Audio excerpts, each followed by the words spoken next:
Thursday, July 11th, Friday, July 12th, if you're on the East Coast, across the pond, or down under. And this, my friends, is Spaced Out Radio.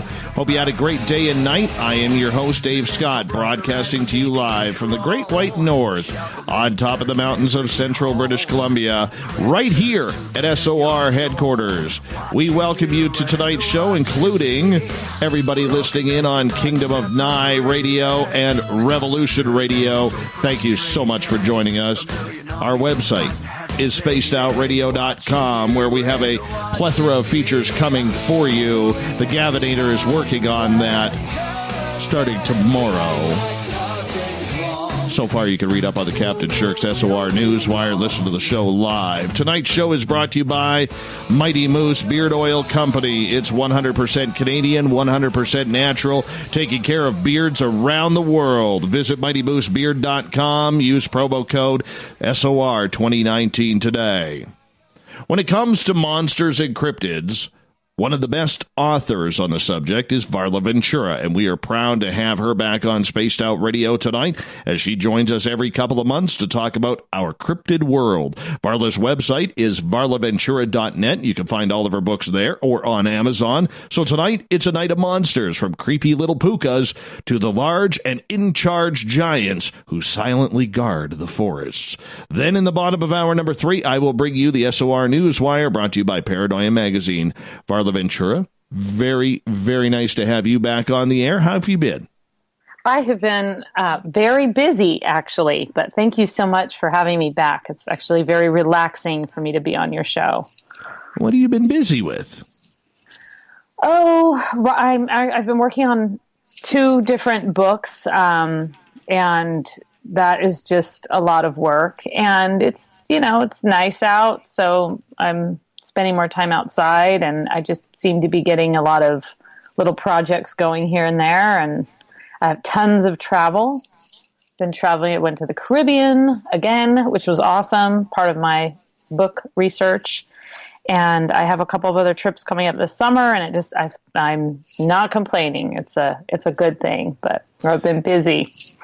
Well, let me tell you about my adventurous self today. I went down to 7-Eleven because it's 7-Eleven, and I got my free Slurpee today, slushy, whatever you want to call it.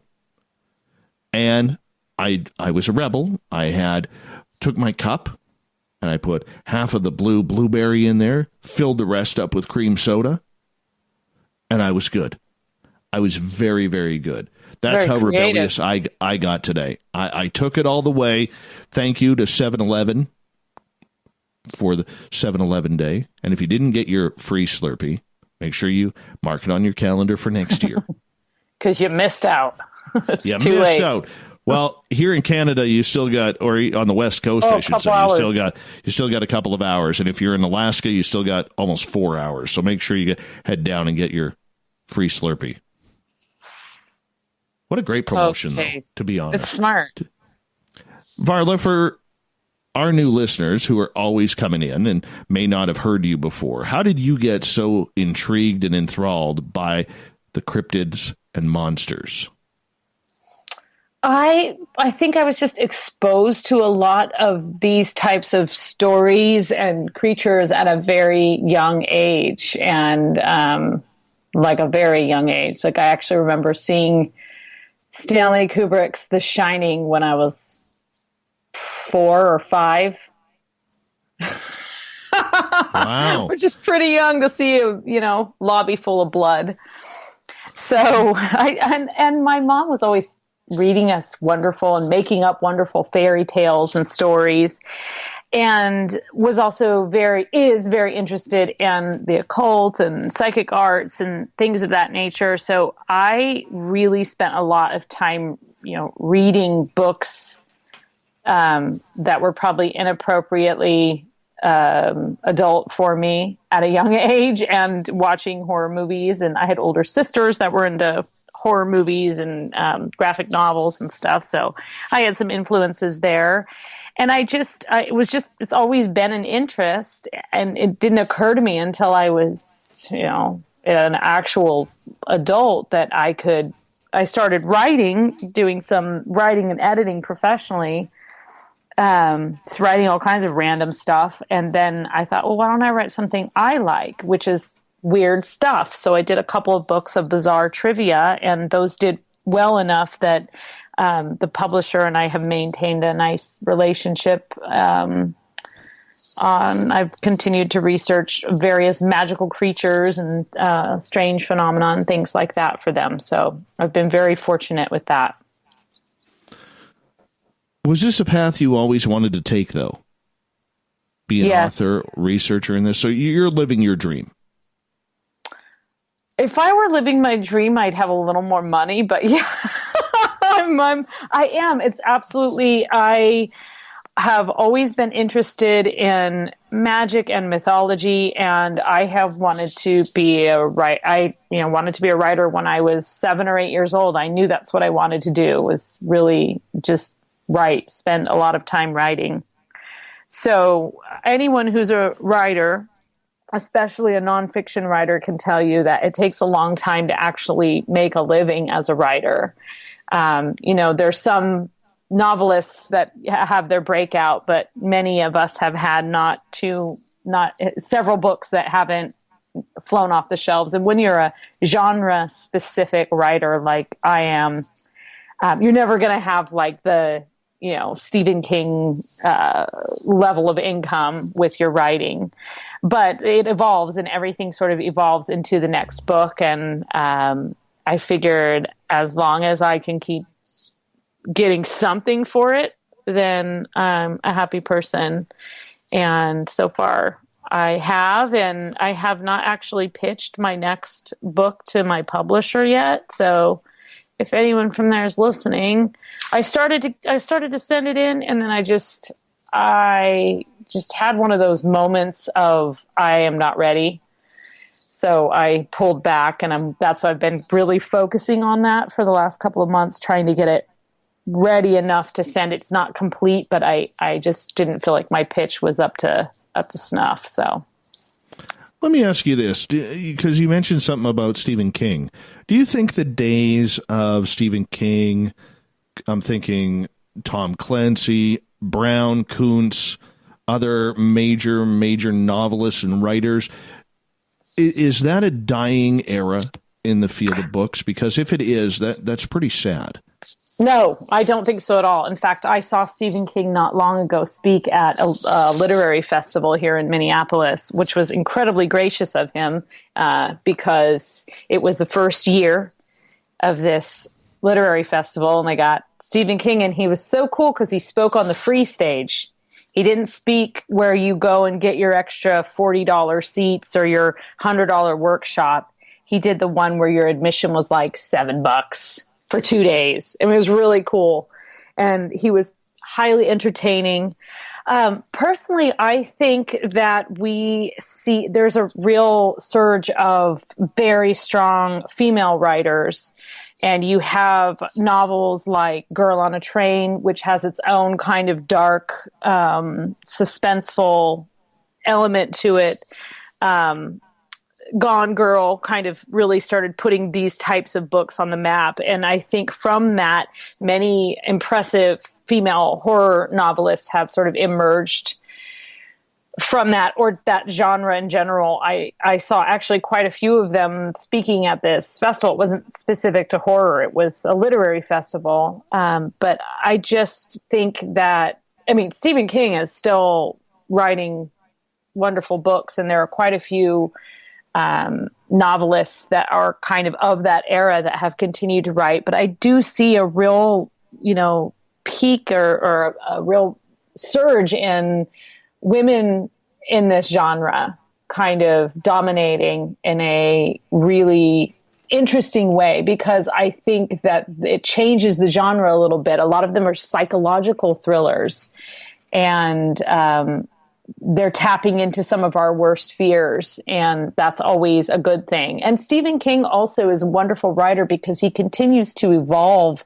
with the times. So his gift is to find the thing that is the most realistically terrifying right? So it's always just a completely plausible scenario, except for this one thing. And he evolves with the times. And so when everybody started carrying their cell phones around, he wrote Cell, where, it's kind of zapping people. So I think that is something that's the only way to really survive as a writer. You can't keep writing. If you started writing in the 80s, you can't keep writing about the 80s. And we were talking before we got on about Andy Rooney and how at the end of 60 Minutes, he would go off on you know what I don't like today?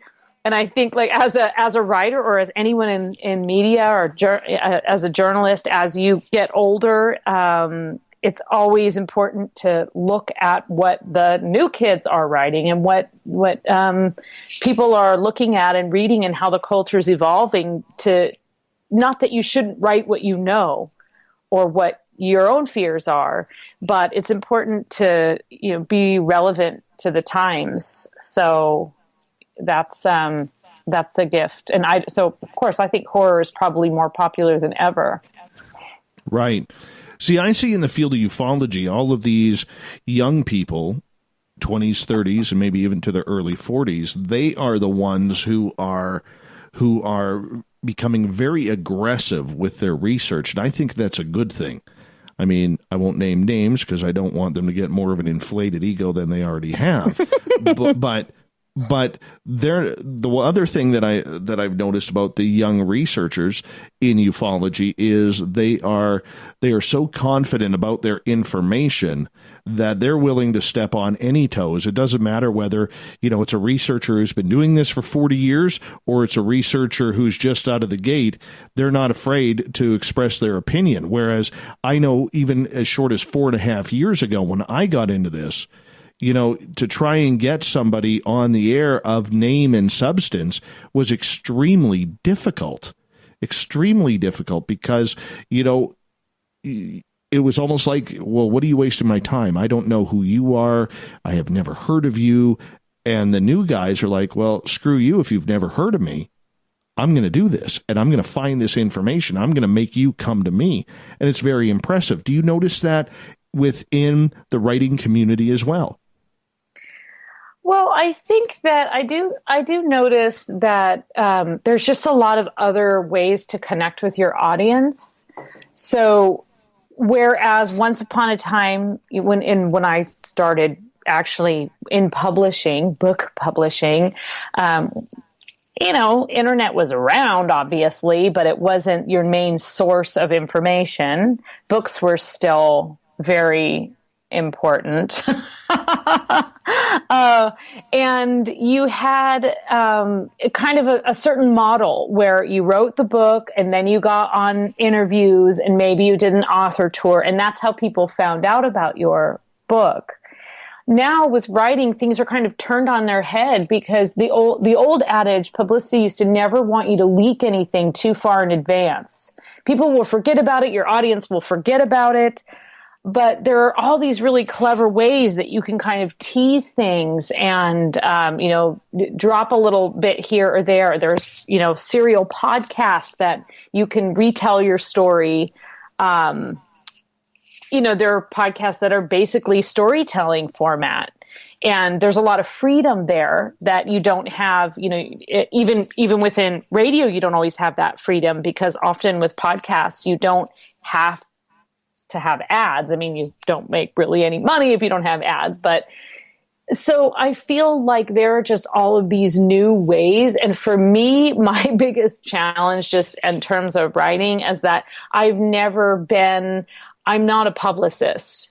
I'm a writer, and authors are often their worst publicists ever. You really need a good publicist because you just don't always, keep up with the tweeting and the Facebooking. And I have this terrible habit of like crawling under a rock for a long period of time.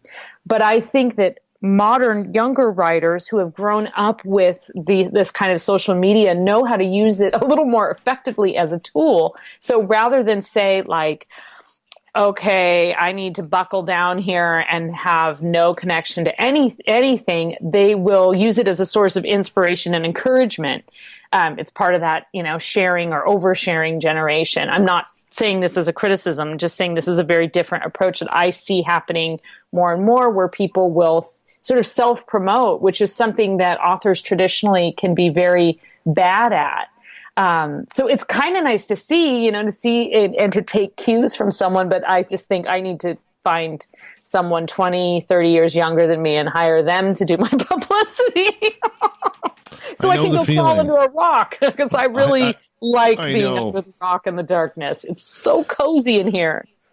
Well, we brought you on to talk cryptids tonight. That be damned if that's not what we're going to do here. There are so many monsters and folklore going around right now, but Bigfoot seems to be back in the hot seat after a couple of years taking a secondary cause towards the dogman phenomena.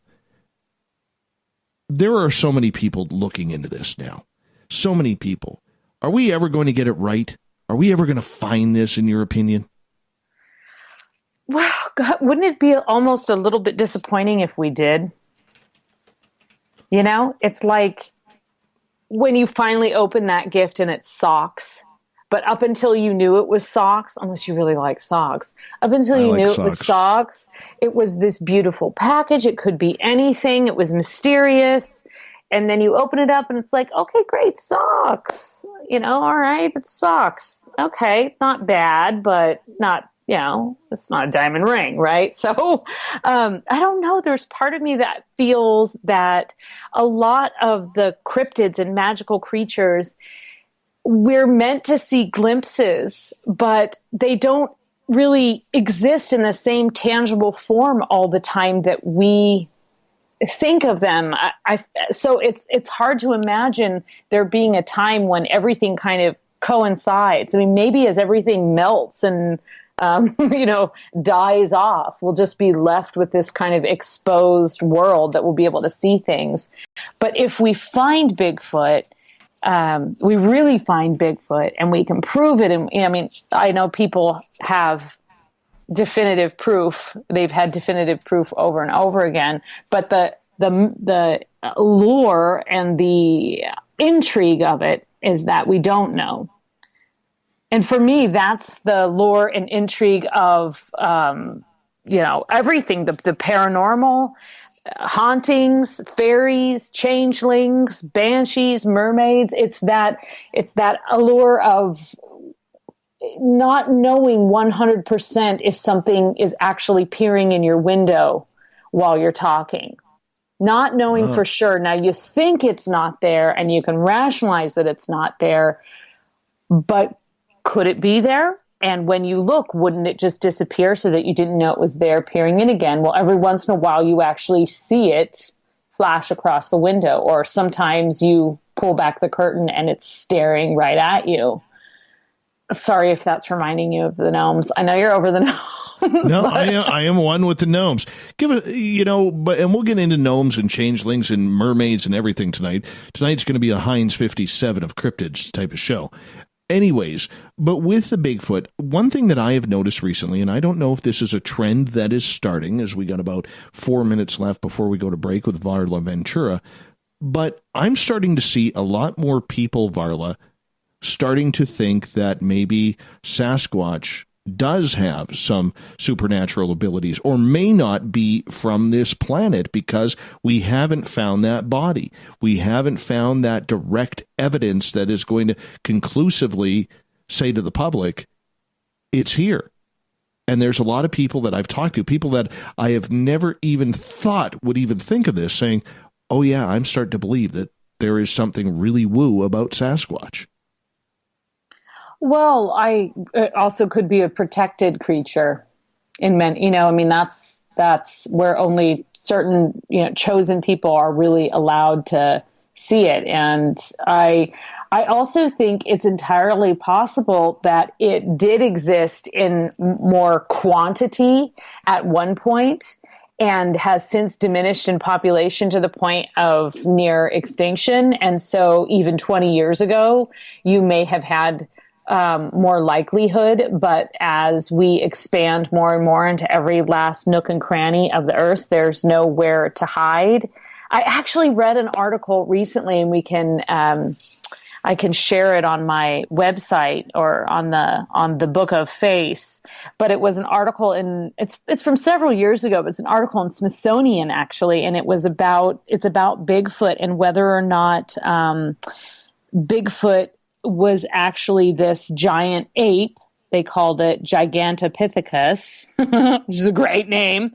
And it was basically like a massive hairy ape that started going extinct 300,000 years ago. And it almost looks like a giant sloth in the way the fur kind of comes down by the depictions, the scientific illustrations of it. And this whole article is kind of talking about, is this what we think of when we think of Bigfoot? And are we passing down stories that were inherited somehow from one that survived before it went extinct? It's that elusive sighting in the forest that is unexplained. But that still wouldn't explain the sightings for today, though. No, I'm saying it could be some, remnant that has evolved from that and has has just dwindled in population. I do think, and I'm sure you share this sentiment, that there are a lot of people who are very non-familiar with the woods and woodland creatures and sounds and things that they might encounter. And I think that can contribute to false sightings a lot, that, it's basically someone who really hasn't spent much time in the forest, because there are a lot of freaky sounds in the forest, especially if you're not used to it. It's like taking a country girl and sticking her in the middle of the city. You can't sleep. You just hear all the sirens. But you put a city girl in the woods, and she's every crack of the sticks underneath and taps on the window, or you're sure it's axe murderer. So, well, there is nothing scarier than being in the forest and all of a sudden everything goes quiet, from the birds to the chipmunks to the squirrels, just silence, because you immediately feel very, very small. My buddy Mikey and I have had that happen numerous times when we've been cruising around here in the forest, and it's not a comfortable feeling. You don't know if it's a bear, a cougar, or maybe something bigger. Varla Ventura is our guest tonight on Spaced Out Radio.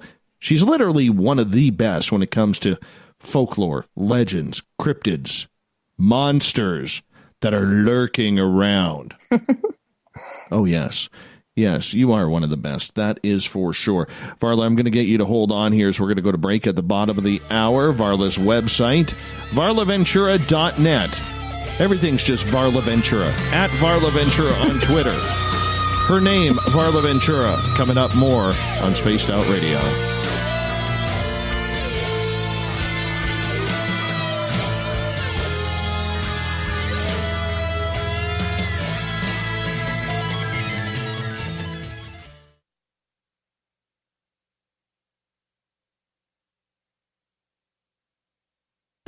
Hey, Spaced Out Radio listeners, it's Dave Scott. I want you to check out a great documentary I'm involved in called Beyond the Spectrum, Mosson's UFO Files. Directed by Darcy Weir, the film follows Jaime Mosson's journey for mainstream journalistic truth in ufology in Mexico. Beyond the Spectrum can be found on Amazon Prime. If you're a member, watch it free. It's worth the watch.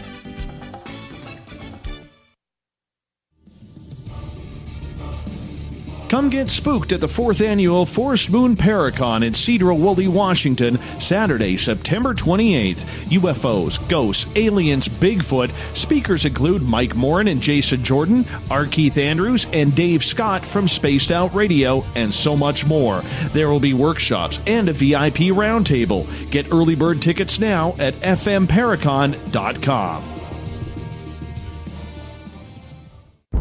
Are you intrigued by Paranormal Talk Radio? You'll love the new Paranormal Radio app from TalkStream Live. You'll find a great selection of talk shows covering UFOs, ghosts, strange phenomena, and much more. Download the Paranormal Radio app now and start listening to the very best in paranormal talk entertainment, including the network you're listening to right now, the Paranormal Radio app, free in Google Play and the iOS App Store. Looking for the stories of the strange and weird that you will find hard to find anywhere else? Check out the SOR Newswire on our website. Our writers, led by Captain Shirk, are scouring the world for the oddest and most bizarre stories we can find.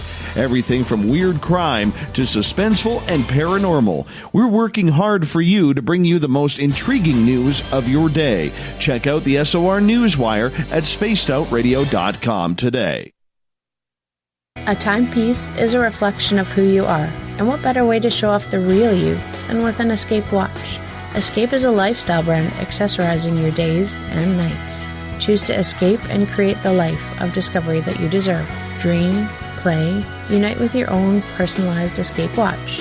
Head to escapewatches.com. There is no time like the present to enjoy your escape. Use promo code SMF2017 for your 20% discount today. Are you having encounters with the paranormal, supernatural, or ufological that you cannot explain? Look no further than the SOR Sightlines Report, brought to you by the Experiencers Support Association. This is Ryan Stacy, head of the Research Association, TESSA. Soon on the Spaced Out Radio website, you will be able to file your reports and have them researched for you. We are independent and ready to help Spaced Out Radio listeners today. Heading to Vancouver and looking for a night on the town? The Moose Vancouver is the bar that never stops rocking until 2 a.m. every night. The Moose has great food with everything on the menu from $6.95 to $8.95. Fantastic, vibrant staff and rock and roll that will bring you back to when the music was real, the hair was long, and the guitars were rockin'. Get your party on at the Moose Vancouver, the official party bar of Spaced Out Radio. Hello, this is your guitar man, Ron Bumblefoot Thal, and I have to tell you, I love the response I get for Little Brother is Watching from Spaced Out Radio fans. It's amazing how music can inspire and make people think deeper about what's going on in the supernatural world. You can head over to my website, bumblefoot.com, to check out my music, my guitar workshops, my touring, even check out some of the hot sauces that I'm working on. And make sure you keep on listening, because with Spaced Out Radio, you know Little Brother is watching.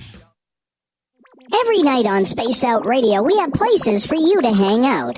Hi, this is Carl. Join our SOR Space Travelers group on Facebook for live chat. On Twitter, using hashtag Spaced Out Radio. You can also join us in our Spreaker chat room.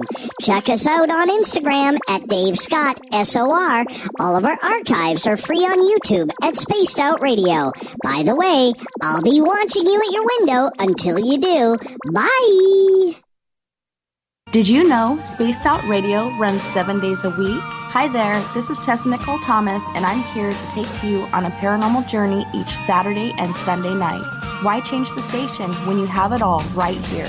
Together, we'll hang out and share some strange and scary stories. And don't forget, we have Psychic Sundays as well, so come tune in Spaced Out Weekend. We get going at 9 p.m. Pacific, midnight Eastern, only at spacedoutradio.com, where we own the night. From the heartlands of Canada to beards around the world, we know how to take care of you. Fill your follicles with the Mighty Moose Beard Oil. All our oils and balms are handmade and 100% natural ingredients because we care about your beard. And hey, use the promo code SOR2019 and get your Mighty Moose Beard Oil today. You can check us out on our website, mightymoosebeard.com.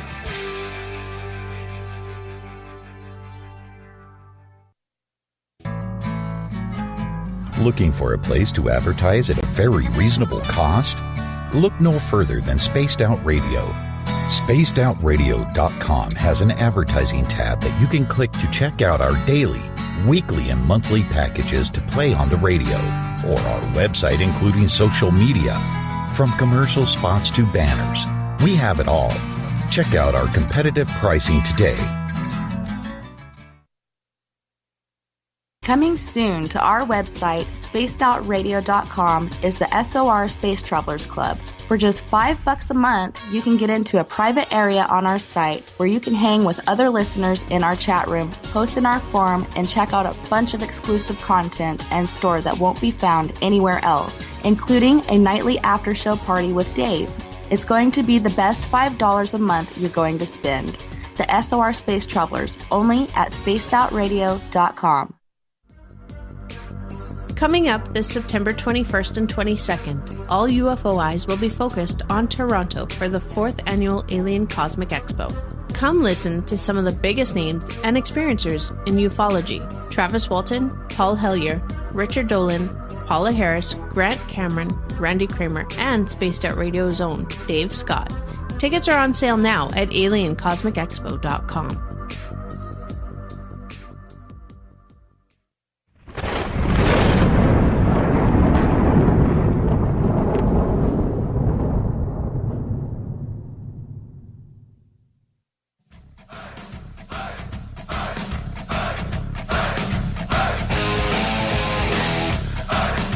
Welcome back to the second half hour of Spaced Out Radio. Tonight, I am your host, Dave Scott, sitting in the captain's chair of SOR headquarters. Great to have each and every one of you with us.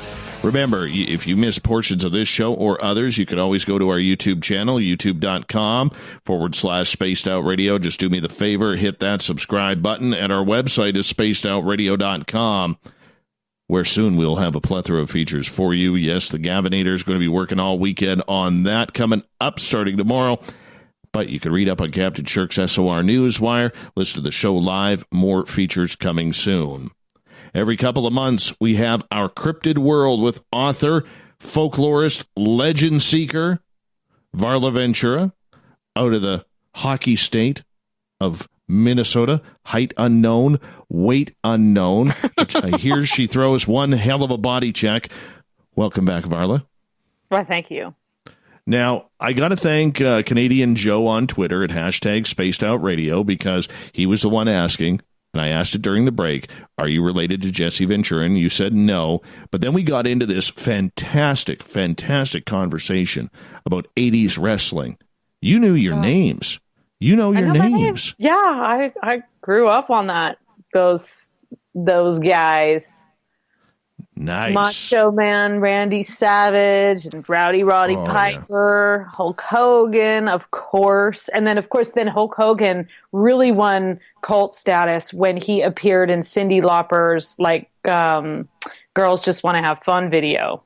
I know, right? Captain Lou Albano. Just yes, Captain Lou Albano and Andre the Giant.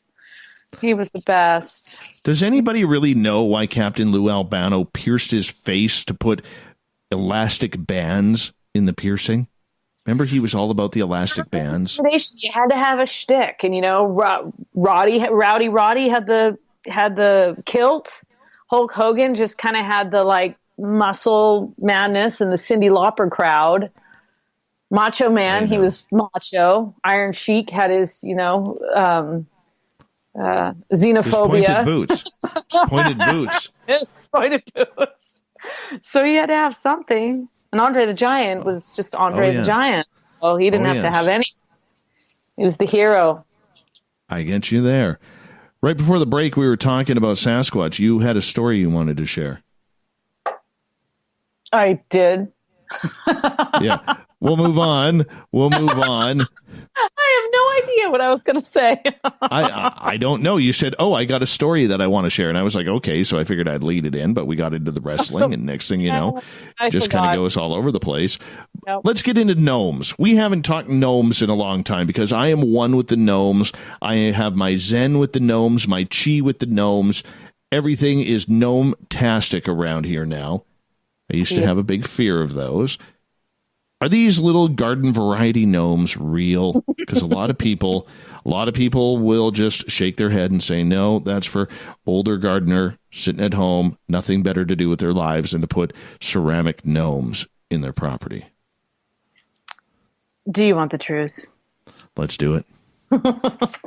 So yes, gnomes are very real. And I think the reason that they have become an icon in the garden.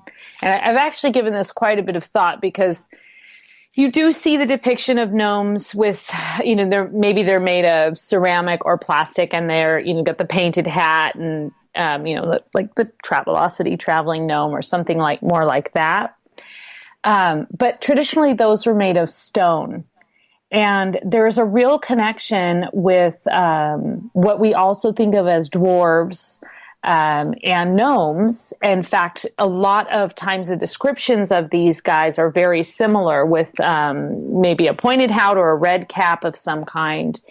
And the fact that they're made out of stone traditionally, or, now it would be maybe poured cement, or they'd be sculpted, kind of brings that connection of the dwarves, which are usually in the mountain. They're sort of like the mountain fairy, the mountain dweller. And we think of them protecting the mines, but that whole idea came from an original folk tale about dwarves working in the mines, and not so much that they were pulling out all of these riches, but that they were the keepers of these riches. They are the keepers of the jewels of the mountain, and sort of the guardians. And so you had to make peace with them. You also have something like a Tommyknocker, which protects a mine or protects miners. And it was said that if you heard them knocking, it could mean that there would be a cave-in, or that you would knock and they would knock back, and then you knew that you were going to hit a vein. You could explain that in a lot of different ways, but these are traditions. We have pasties as a traditional Cornish food that you would eat, and they're still very popular today. I don't know how popular they are in Canada, but here in Minnesota and up in the UP and northern Michigan, you have them. They're very popular. Any place in California where I grew up actually was a mining town. Anywhere you had miners, you had these little doughy, delicious pasties. And I recently had a conversation with a man from Cornwall, and he said, "Oh, and then do you chuck that last bite over your shoulder?" And I said, "What? That last bite? That's the best bite, right? That's the part where all the juice is gathered, and it's that last little bit of flaky crust." And he said, "Oh yeah, traditionally you're supposed to throw that over your shoulder and leave it for the Tommyknockers in the mines." So now I never eat the last corner of my pasty. Which is not at all what you asked, because you asked about gnomes, but I think that they've evolved from the same kind of entity, but they have become more of home guardians or home spirits, and are a little more akin with the forest and nature, and even perhaps a little more of a domesticated fairy creature in the modern era. But they stand as guardians, just like gargoyles will protect a building. Gnomes will protect a guardian and a doorstep. I keep mine on my doorstep, actually, near my plants, but right on my doorstep, just glaring out at anyone who, dares walk up my 2 steps. Mm-hmm, mm-hmm. See, that's why I have my investor, because if you put a red hat on him, he would look like a garden gnome. And I tell him that all the time. Good tell him that costume. all the time. Yeah, that's a good costume. So last time he visited up here, he actually brought a gnome for the studio. He really did. He goes, "I'm sick and tired of you calling me gnome, so I figured I'd give this as a beautiful present from me to you." And I'm like, "You jerk," right? But nonetheless, where is it? Right now, it's upstairs in my house because my little guy likes it. Okay, yeah. Well, wasn't it your you were with your daughter when you had the sort of creepy? Oh, that was with your son. Yeah, that was a couple of years ago. You got a great memory. Well, that stood out to me because I remember don't bring up gnomes with Dave again. And then the next time they came up and I thought, oh no, I brought up gnomes. And you said that you had gotten over your gnome phobia. I did. Yes, I had a gnome phobia for our new listeners. But no, what happened there? And I'll explain what happened. Yeah, tell the story again, because it's kind of an amazing, creepy story, actually. Yeah, so this happened right in the middle of the day, and my son, he was about 3 years old, so this is 3 years ago, and we were geocaching along the lake right along by my house. There's a lake about, 2 miles from my house. Not very far. And it's got a beautiful walking trail around it. So it was getting close to bear season, where the bears would start foraging for berries and everything and start getting ready for the winter. And so usually August, September, and early October in my area, the bears can be pretty plenty. So I had my little guy in his stroller and he was a little upset about that, saying, well, Daddy, why do I got to be in the stroller? And I'm like, well, because in case we see a bear and we got to start booking it, Daddy is going to be really slow if he's carrying you, but really fast if he have you in your stroller. And he's like, okay. So we we find this geocache, and then we ended up having to walk up this knoll and start to come back down. And the lake is on our left down below, probably a 30, 35-foot embankment. And about 20 feet in front of us, this blurry little stick, about 1.5 feet tall, comes walking up from the lake ledge, like the embankment's edge, I should say. And then it takes a couple of steps onto the path that we were on, looks at us, and then takes off back down the embankment. And I was like, you got to be kidding me. Did I just see that? My son didn't see it. I did. It was the weirdest thing because it didn't have a head. It was like a stick of wood with these tiny little arms and these tiny little feet. And I remember the feet had shoes on them. Right? And I remember calling a friend of mine, Derek White Sky Cloud, about it right after. I said, Derek, what the hell is this? He goes, oh, well, that's one of the wood nymphs who protects the forest and the lakes around. He goes, you're lucky you saw him. And I'm like, oh, okay, well, whatever. It was weird, though, because it wasn't a gnome. I don't know how the hell I would have reacted if I'd seen a gnome at that point. The pointy red hat, I would have been out of there, booked, gone, see you, goodbye. Probably still would. But this little wood nymph thing, but the one thing I will always remember about that, we talk about Bigfoot being blurry. We talk about Dogman being blurry and all these blurry videos and blurry photographs that we see. I saw this with my naked eye. Because I have two. And it was blurry. Yeah. Not blurry to the point where you couldn't make out identification of what you're looking at, but just blurry enough that it wasn't clear. Just blurry enough to kind of make you question what you're seeing. Exactly. So this is actually very similar to the experience that I had that kind of got me especially fascinated with fairies. When I was about 6 years old, I thought I saw a leprechaun. And it was similar in that I was kind of playing down by this creek, total like leprechaun territory, playing down by this creek. And I was by myself, and I kind of just looked up and I saw what looked like sort of like a little man, but it wasn't really exactly like you see in, St. Patrick's Day decorations. It didn't really look quite like that. And it looked a little more sinewy, not scary, but definitely looked a little just more raggedy and worn into the forest. And, but very verdant and kind of camouflage. And so I guess kind of that same thing, almost like it was, pixelated, but I wouldn't have known what that meant then. And then my first reaction was like, I was overjoyed, and I shouted to my mom and my sister to come running because I saw a leprechaun, and I turned back. I didn't move, but I had kind of shouted, and then I turned back and I looked back and it was gone. But the leaf where it had been under like one of these plants with like a big umbrella leaf, the leaf was moving. And I never forgot that. And that stuck with me. But it's not until I started really writing and researching about leprechauns and fairies to a greater extent, other than just, delving in here and there. I'd read all the Irish fairy and folk tales.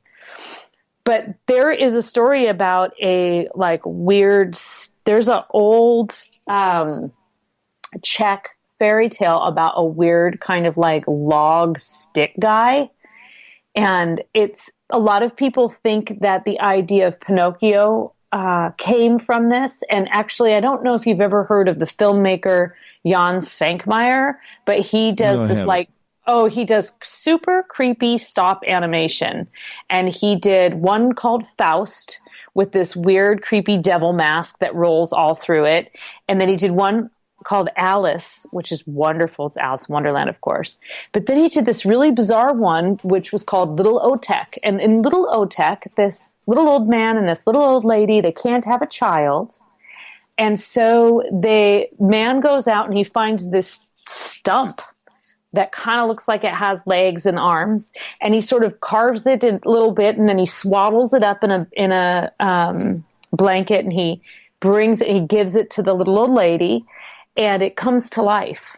So that is based on Jan Svankmajer is Czech, and that's based on this old fairy tale about this kind of stumpy guy that it's this guy's wandering through the woods, and he finds this stick person, and it resembles a baby, and he brings it home, and much like other fairy tales with like a changeling, which a changeling is a fairy switch, so a fairy baby is left in place of a human baby. And it's often said that changelings have like these voracious appetites, and that the parents are kind of eaten out of house and home because they're constantly, they're like, they can never get enough because they're not really human. So the same thing with this weird little stump guy. They take him home, and this is kind of what happens in Svankmajer's movie as well, is that this writhing little stump kind of gets bigger and keeps demanding more food until eventually he just becomes this horrific, twisted, stumpy monster that eats his own parents. So that's not what happens in Pinocchio, of course, right? Pinocchio has a much, much happier ending, but it does have the idea that wood, especially, has a life of its own and has sort of a energy and a spirit of its own. And that can be, witches use different kinds of wood for their wands. So it makes sense that there are creatures that, are completely of the forest that look like bark, and, they're going to be a lot more camouflaged. But, so that is a Czech story about this kind of animated wood stumpy creature that I think originally should have been left alone in the forest. It would have been fine, but these people really were desperate, and so it sort of took advantage of that desperation. Anyway, little sidebar creepy stump fairy tale to add to your nightmare. Where do people find these gnomes? Where are they? Like, are they in everybody's garden? Like, are they in subdivisions? Are they in country areas? Are they in metropolis cities? Where are they? Gnomes, at this point, gnomes are everywhere. I mean, gnomes are kind of like the friendly version of probably what they once were.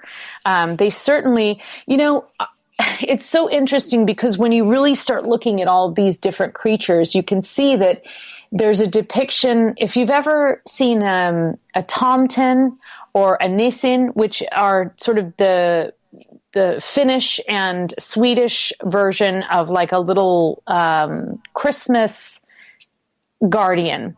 And they are basically stumps, little tiny sticky stump guys with pointy red hats and beards. So they're kind of like a rustic gnome, and they are thought to bring good luck. So there are a lot of similar creatures, and these appear around Christmas time. So they kind of have this Santa-like appearance. And gnomes also sort of have that going on, the idea that Santa is this bearded fellow. So I think we have a lot of, Scandinavian gnomes and Christmas trolls, they called them Christmas trolls, they're very similar, are very familiar to us in terms of when you think of, the classic gnome with the pointy hat. Germany, they're very popular in Europe. But I do think that there are gnome equivalent in terms of crop guardians or garden guardians around the world. And I think that every culture probably has some variation on that because we're so dependent upon, or were once upon a time, so dependent upon our own gardens and our own crops to sustain us and keep our family alive. So these creatures probably have become more commercial as we've become more commercial, right? Like now we can just go to the grocery store. So the gnome has become more decorative rather than the vital guardian that we need, we once needed it to be. I mean, mine is a vital guardian. I look at it every day and I'm glad it's there. So so that's the thing to go away, Matt. Have you ever seen a gnome? I've never seen a gnome I've seen, gnome statues, obviously, but I've never seen an actual gnome. The leprechaun was the closest thing that I've seen to one.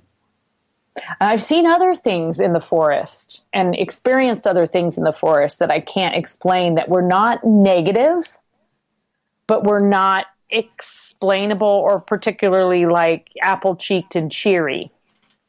I actually had this one experience where I was alone in the forest, and I wasn't really, really far alone. I mean, I grew up in the foothills of Northern California for my, formative years, including all of my teenage years. And I spent what kids did there. We lived in a really rural area, and we didn't go to the mall or anything like that. You went into the woods. And so I spent a lot of time alone in the woods from the age of probably 7 to 17. And, we would go on these hikes. And actually one time we went into a hike into an old growth forest, and there were about 10 of us, and we were camping, but we all agreed that we would give each other some space to kind of just explore and be in the forest. And, if someone was gone for too long, we would go looking for them, of course. And I was in this old growth forest, and I can't even tell you exactly where it was because we had to take some crazy logging road, and some guy used like we didn't have GPS then, so he used like a topographic map from 20 years before to find this canyon where we could go. And it was beautiful, but it was, basically virgin forest, just like pristine forest, way up in the hills in Northern California. That's all I remember is I was in Northern California. I really don't know where we went. And my sister was with us, so we had kind of a group of friends, and I was sitting by myself, just hanging out, kind of just like, wow, let me hear what I can hear. And I felt something sort of reaching around me. And it was daylight, by the way, so it wasn't nighttime. And I felt something sort of reaching around me, and I thought, oh, there's just like a branch or whatever. And I kind of looked behind me, but I was sitting a little bit more in a clearing. And then later that night, I wasn't in the same place, but I had a similar experience where I felt something sort of reaching around me. And I thought, oh, it's just a firelight is kind of playing with my mind or whatever. And I turned and I looked, and I swear to you, this silver-tipped fir sort of seemed like it was stretching its branches out, kind of hugging me. Varla, I'm gonna get you to hold on right there. We're going to break. Hour 2. Varla's going to tell her freaky stories on our Cryptid World. Right back. We will be.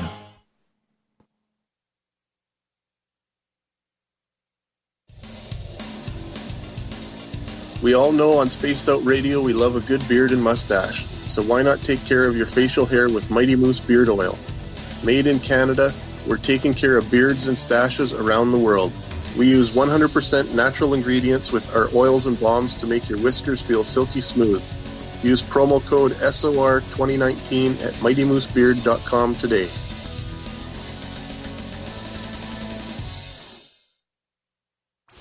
Come hang out with Spaced Out Radio, where we own the night. This is Carl. You can follow Dave on Twitter at Spaced Out Radio, and during the show, use the hashtag Spaced Out Radio to chat with us live. On Instagram, at Dave Scott SOR. On Facebook, give our page a like, Spaced Out Radio Show. SOR archives are free on YouTube at Spaced Out Radio. Come join us, or I will come join you. See you at your window. Get your horns up with me on Spaced Out Radio. This is Ron Bumblefoot Thal. Come tune in to SOR, where you can hear me rock out with Little Brother is Watching, the official theme song of Spaced Out Radio. And then come on over to bumblefoot.com, where you can find out about my tour schedule, my music, and everything else. Bumblefoot.com keeps you up to date on what I'm doing and the best way to stay in touch with my music and music camps. Sign up for my newsletter at bumblefoot.com, and remember, Little Brother is Watching. Canada's largest UFO conference is ready to roll in Toronto this September 21st and 22nd at the Alien Cosmic Expo. This year is about the experience. Listen to the stories of Dave Scott, Travis Walton, Paula Harris, Grant Cameron, Ryan Stacey, Richard Dolan, Leslie Mitchell-Clark, and more. Get your tickets now at aliencosmicexpo.com.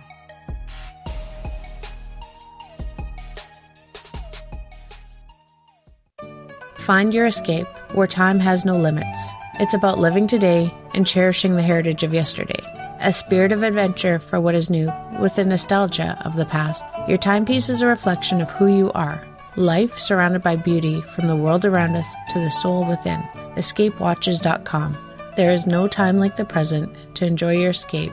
Use promo code SMF2017 for your 20% discount today. Hey fans, it's Dave Scott. Do I have something for you to check out? A great documentary about legendary Mexican investigative journalist Jaime Maussan and his search for the truth about UFOs. Beyond the Spectrum, Maussan's UFO files can be found on Amazon Prime. It's free to watch if you're a member. You might even hear me in it. So check out Beyond the Spectrum, only on Amazon Prime. The Call of the Wild is in Vancouver. The Moose Vancouver is one of the hottest bars and restaurants in the city. Open until 2 a.m. nightly, the Moose will rock you like a hurricane all night long. Great food with everything on the menu at $6.95 near the corner of Nelson and Granville. Get your horns up and come rock with us. The Moose Vancouver, the official rocking bar of Spaced Out Radio. Visit purpleplates.com today. For over 40 years, the Purple Energy Plates have been delivering amazing results for their many customers. Inspired by the great genius Nikola Tesla, the harmony, healing, and energetic effects of the plates have proven over and over to be beneficial and often miraculous to thousands of customers. Check their site for daily specials and choose from their many energy products. You won't be sorry. Visit them today at purpleplates.com. Are you having encounters with the paranormal, supernatural, or ufological that you cannot explain? Look no further than the SOR Sightlines Report, brought to you by the Experiencers Support Association. This is Ryan Stacey, head of the Research Association, TESA. Soon on the Spaced Out Radio website, you'll be able to file your reports and have them researched for you. We are independent and ready to help Spaced Out Radio listeners today.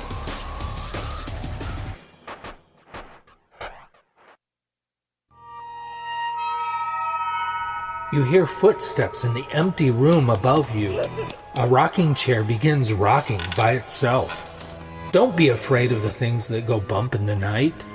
Reach for Spirit Storybox, the iPhone app the Huffington Post UK called the only ghost hunting app you will ever need. Spirit Storybox. The spirits are telling their stories. Are you listening? At spacedoutradio.com, we have a little bit of everything for you to stay up late. So while you're there, check out our SOR Newswire, where our team brings you stories of the weird and strange to the WTF from around the globe. News on Bigfoot, UFOs, paranormal, Darwinian-type crime tales. It's the stories that the mainstream media usually won't touch. Well, we got them all on the SOR Newswire, only at spacedoutradio.com. Looking for a place to advertise at a very reasonable cost? Look no further than Spaced Out Radio. SpacedOutRadio.com has an advertising tab that you can click to check out our daily, weekly, and monthly packages to play on the radio, or our website including social media. From commercial spots to banners, we have it all. Check out our competitive pricing today.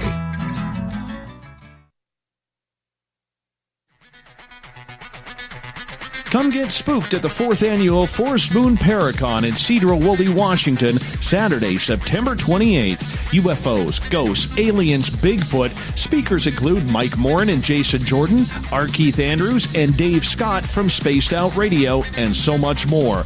There will be workshops and a VIP roundtable.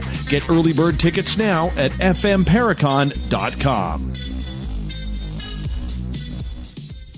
We are getting ready to relaunch the SOR Space Travelers Club at spacedoutradio.com. For $5 a month, you can join us for a plethora of features found nowhere else. Hang out in a private chat room during the show and after party. You can check out some exclusive content and a store specifically for you, as well as a private listener forum where you can post your thoughts, stories, and pictures. The SOR Space Travelers Club, coming soon to spacedoutradio.com. So, you love talk radio? Then you'll love TalkStreamLive.com. TalkStream Live is always on, 24/7, with the best streaming talk shows. Find your favorite talkers and discover some new ones. It's free, readily available online or on mobile with any smartphone or tablet. Finding your favorite talk shows all in one place has gotten a whole lot easier. Just go to TalkStreamLive.com. Be sure to download the free apps from Google Play or the iTunes App Store. The freedom to post what you want, when you want. That's the social media freedom you need. Social Media Freedom is the free app in your app store. No need to worry about going to jail or being shadow banned any longer. It's the freedom to say what you feel. The freedom to know Big Brother isn't watching. It's the way social media is supposed to be. Social Media Freedom. It's time to set yourself free. Download from your app store today. You're listening to Spaced Out Radio with Dave Scott. Follow Dave on Twitter at Spaced Out Radio and on Facebook, Spaced Out Radio Show. Welcome back to hour number 2 of Spaced Out Radio. Tonight, I am your host, Dave Scott. Thank you so much for being with us. Tomorrow night on the show, Cheryl Costa talks about UFOs and mainstream media. How the two connect. We get going at 9:06 Pacific, 12:06 a.m. Eastern at spacedoutradio.com. Hi to everyone listening in on KDNF AM 1560 in Dangerfield, Texas. UPRN 107.7 FM in New Orleans. Down in Reedsport, Oregon, KDUN AM 1030. KZFX 93.7 FM in Ridgecrest, California, and WQEE 99.1 FM in Noonan, Georgia. On the digital side, hi to Bart L. and everybody at Kingdom of Nye Radio. And thanks, Nighthawk, for allowing us to broadcast on Revolution Radio and everyone listening there. Don't forget, you can check out all of our archives for free at youtube.com/Spaced Out Radio. Just do me the favor, hit that subscribe button. The Desert Clam has set the password for tonight in the SOR Space Travelers Club. Matutolipia. I probably butchered that, but Matutolipia is your password. Make sure you use it wisely, space travelers, as the Clam sets a password each and every night right here on Spaced Out Radio. Our website is spacedoutradio.com, where soon we'll have a plethora of features for you. The Gavinator is working on that, but right now you can read up on Captain Shirk's SOR Newswire, listen to the show live. More features coming soon. Varla Ventura is our guest tonight on Spaced Out Radio. We are talking monsters and cryptids, and right before the break, we were talking about gnomes, and she had an incredible story that we cut her off on because we had to go to break, but she's going to continue that. Her website, varlaventura.net. You can also find all of her books on Amazon and major bookstores. Varla, welcome back. Well, thank you. I do want to make a comment about your website. I think it looks really good. I was mentioning that to you. I visit it regularly enough, and I noticed, and it's great. It's looking really good. So that's the Gavinator. That has nothing to do with me. Good job. That is the Gavinator. Good job. Yes, and we are going to be taking you up on one of your ideas, which is we are going to be, have a bunch of authors that we kind of approve of their work and their efforts, and we are going to be posting them on our website. So that way our listeners can pick up your books right there. I think that's a great idea. And you have so many wonderful guests who also have wonderful books. And it's nice to be able to have that.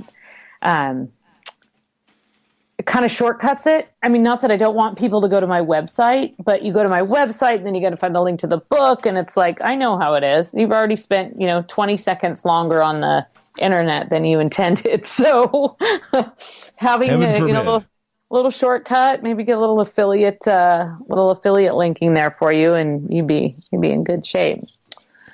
Now, right before the break, you were talking about this gnome story that I had to cut you off on because we had to go to break. Right. So this is more of a wood nymph type story, I guess. So essentially I had a couple of things earlier in the day that seemed a little funny, or like something kind of brushing my shoulder, and there wasn't anything there. But, you're young and you're wandering around the woods and your friends are, doing funny echoes back to you, and you're pretending that you're, some sort of mighty explorer, and you're so far from any civilization. I mean, we were really, no one could hear us scream. But that's why we went there. We went there for this kind of grand adventure. And so later in the evening, as evening started to fall, and before anyone was really, and this was an era before when we were kind of country kids, there wasn't, lest you think there was there at that point, I will say, there weren't drugs and alcohol involved. We were literally just kind of, high on the forest, but we were kind of just a bunch of bumpkin kids exploring, and we were pretty young.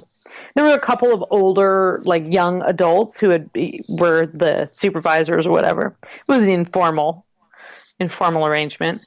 So anyway, I was sitting kind of in the, later, and it seemed like the firelight was sort of flickering, and had kind of gone off to sit and just, I guess, meditate for a little bit. And I felt like something was wrapping its arms around me. And it was just a really strange feeling, because I remember turning and looking, and in that moment, in that split second, I saw that this silver-tipped fur was reaching its arms out and wrapping them around me. And then within a second later, it was gone. Now, if I had been on a hallucinogen or something, we could just say, oh, okay, that was, a great trip. Lucky for you.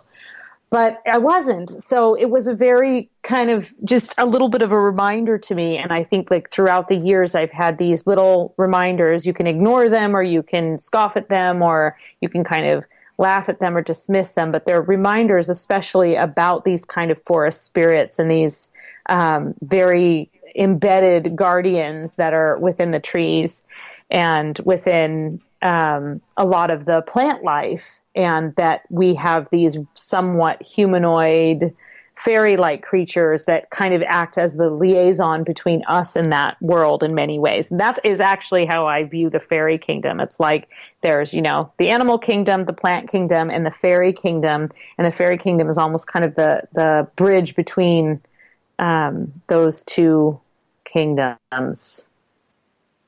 And go ahead. Finish up, please. Sorry. No, I don't even know where I was going with that. I was just kind of thinking about in the Fairies, Pooka, and Changeling book, I did include this story about because it's a beautiful fairy tale, and it does fit more of the idea of a fantastical fairy tale. But essentially, there's a young knight who, instead of he's ordered to go out and chop down this particular tree, and he can't bring himself to chop down this tree.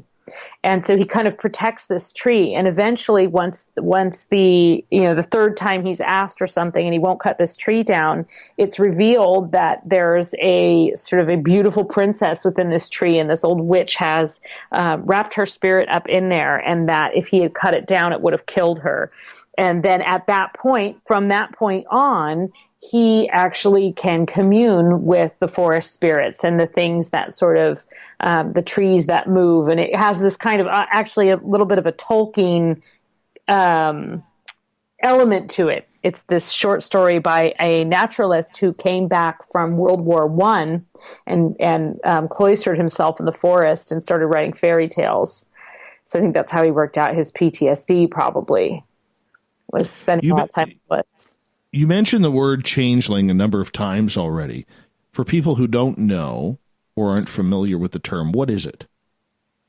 The changeling is a fairy switch. So it's literally a change where a fairy will come, fairies will come and they will leave a fairy child in place of a human child, and then they will snatch the human child away. Sometimes you have a few other variations on that. You might have a changeling can be an older adult. Some people equate changelings with like the supernatural or ghosts. But most commonly they're thought of as a creature, an otherworldly creature that has been switched and raised among humans. You might find instances where there's always those sort of Tilda Swinton type characters out there, right? That are a little bit you can't quite put your finger on. They're not, when I say odd, I mean that as a compliment. Or there might be an ethereal voice that seems like, like Bjork. How can she not be a changeling? She's got to be a changeling. She's just got this like otherworldly power. So in a lot of stories, you do have these changelings growing up among being raised by human parents and growing up with these beautiful gifts.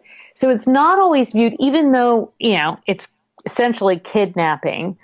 It's not an intentional, not always an out of evil. It's not with evil intent. Now we do have some modern horror stories about changelings that kind of bring out a lot of the demonic entity that this thing has become possessed and now it's taking over. And then we talked earlier about the giant the stump that keeps getting bigger and has this insatiable appetite.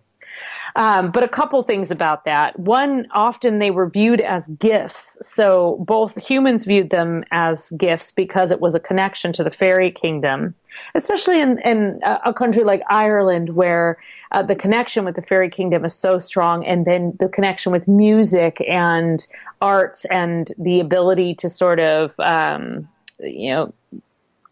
thank the fairy kingdom for some of those gifts and sort of the way that the folklore and mythology is worked into everyday life. And then you also, why would a fairy do that? Like, why are they taking a human baby? And it's much for the same reason that you would have this, could be considered a gift that they could raise this human and expose them to the fairy kingdom. So it's often depicted as a sort of, positive exchange in the fairy's eyes. Now, in the human's eyes, it doesn't seem very positive because what are you leaving me with this unworldly, strange beast that isn't my child? And there are a lot of folk superstitions to keep a changeling. If a woman's in labor, you have to have every single door in your house closed and every cupboard locked and every dresser drawer closed, everything shuttered. Now, if you think logically about this, and this is something that I absolutely love about folklore, when you think logically, well, that also makes a lot of sense because if a woman's in labor in some cottage, if you seal everything off, you're eliminating infection. So you're you're preventing some kind of disease from getting in. And in this case, the disease might be perceived as the fairies, but it also could be of sort of very practical purposes. Now you do have freaky stories of changelings kind of coming to life and eating so much and then sort of lumbering off into the fairy kingdom. And then the mother is sad. But I do want to say something that I think happens with folklore, and I think it's an important thing to point out, that sometimes when you're, and I have had to do this repeatedly throughout the years, and I encourage people to consider it as they are reading. There were many diseases or birth defects or abnormalities that today we identify that back then were considered part of, some other kind of magical or mythical world. In some cases that was good, because that person was revered and was considered precious and special. But in other cases, they were considered freaks and were sent to, a sideshow. Where today, I think we are realizing more and more that there are, some of those old stories have connotations that people just didn't understand what was happening. So they used folklore or fairies to explain it. And I do think that's important to point out, because I think that happened with changelings. I think there were probably children that were born with certain, abnormalities or what today we might consider something like Down syndrome that were thought of as these fairy creatures and were kind of looked at with fear. Whereas today now we know that they are fully functioning humans and shouldn't be discriminated against. So I just think it's important when you're looking at that folkloric record to take all of those things into account, because you do have, it's just a tiny little slice of history that was recorded in a long tradition of, stories and experiences.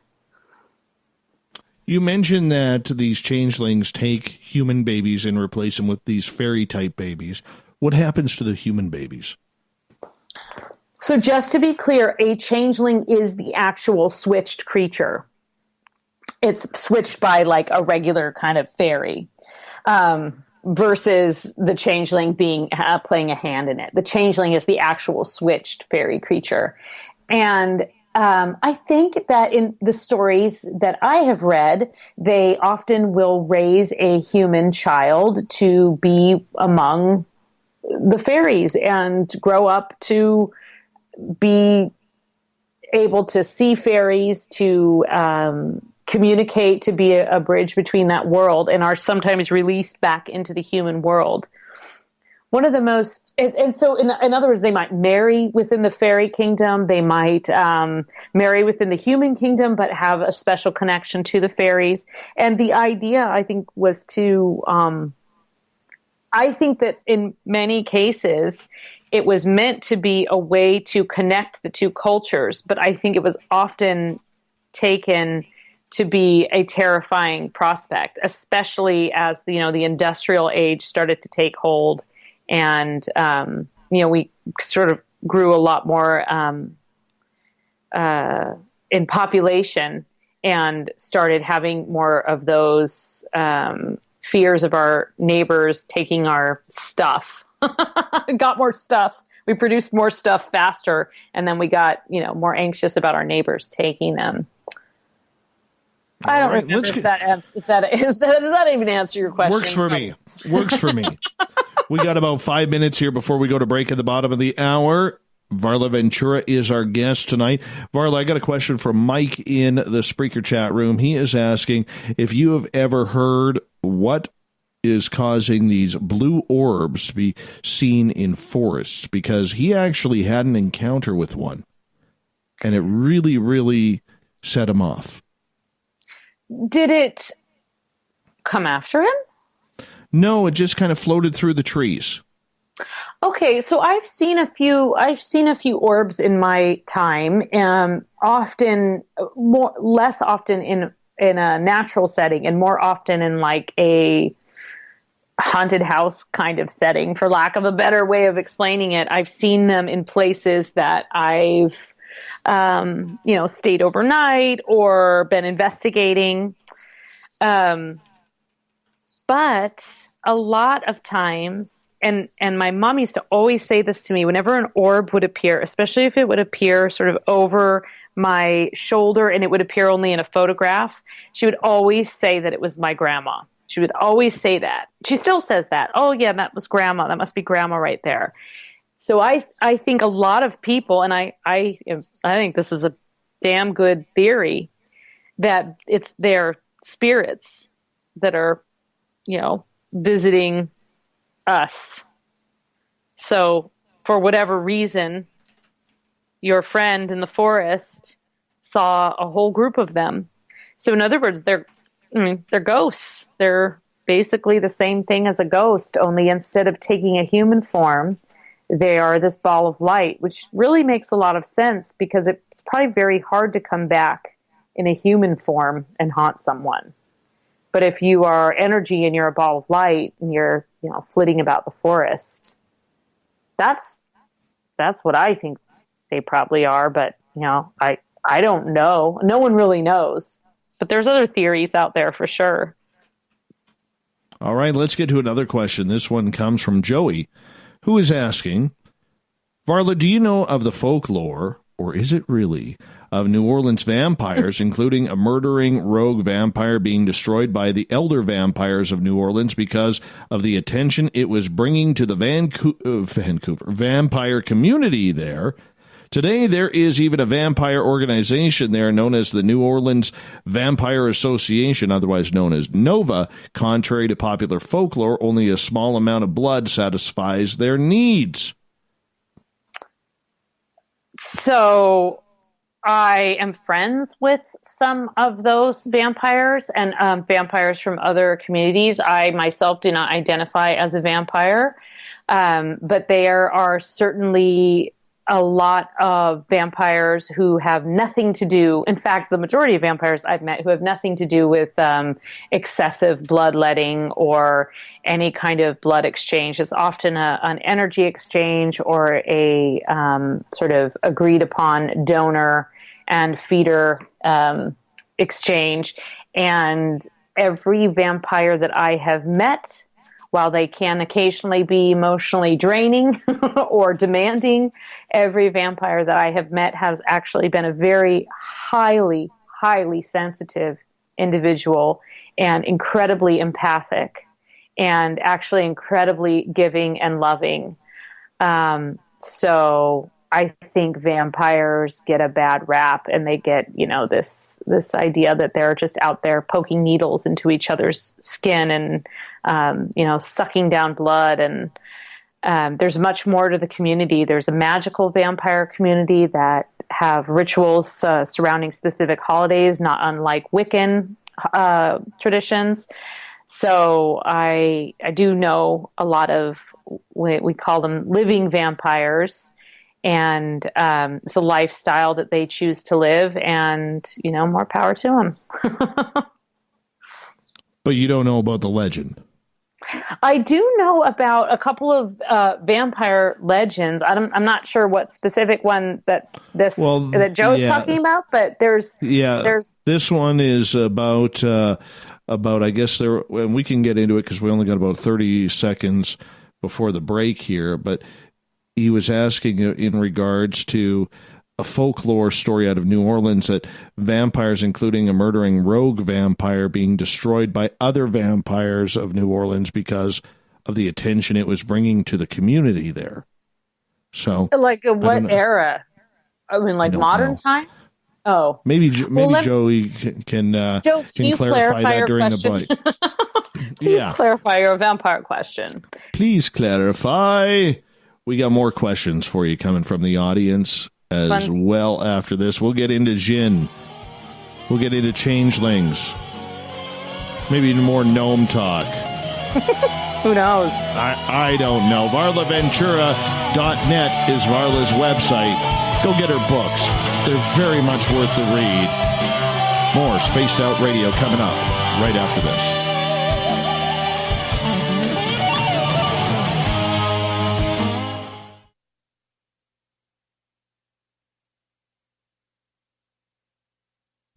Hey, Spaced Out Radio listeners, it's Dave Scott. I want you to check out a great documentary I'm involved in called Beyond the Spectrum, Mosson's UFO Files. Directed by Darcy Weir, the film follows Jaime Mosson's journey for mainstream journalistic truth in ufology in Mexico. Beyond the Spectrum can be found on Amazon Prime. If you're a member, watch it free. It's worth the watch.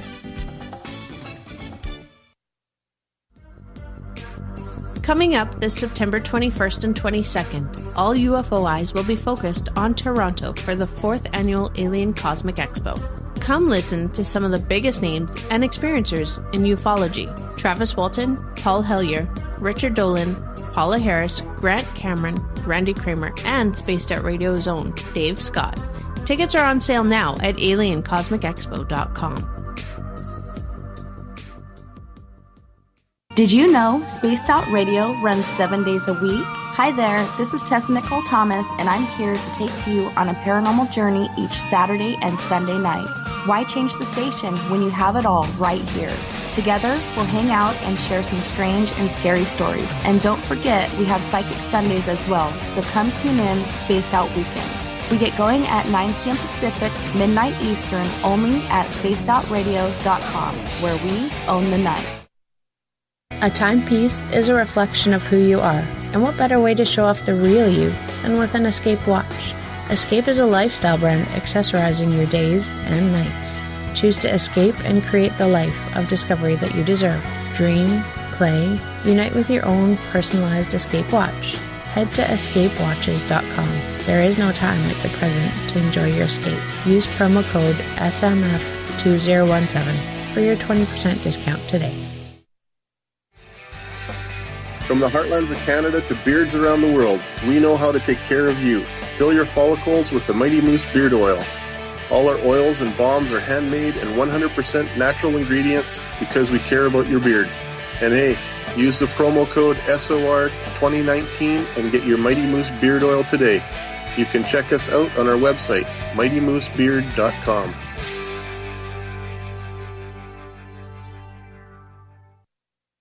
Heading to Vancouver and looking for a night on the town? The Moose Vancouver is the bar that never stops rocking until 2 a.m. every night. The Moose has great food with everything on the menu from $6.95 to $8.95. Fantastic, vibrant staff and rock and roll that will bring you back to when the music was real, the hair was long, and the guitars were rocking. Get your party on at the Moose Vancouver, the official party bar of Spaced Out Radio. Are you intrigued by Paranormal Talk Radio? You'll love the new Paranormal Radio app from TalkStream Live.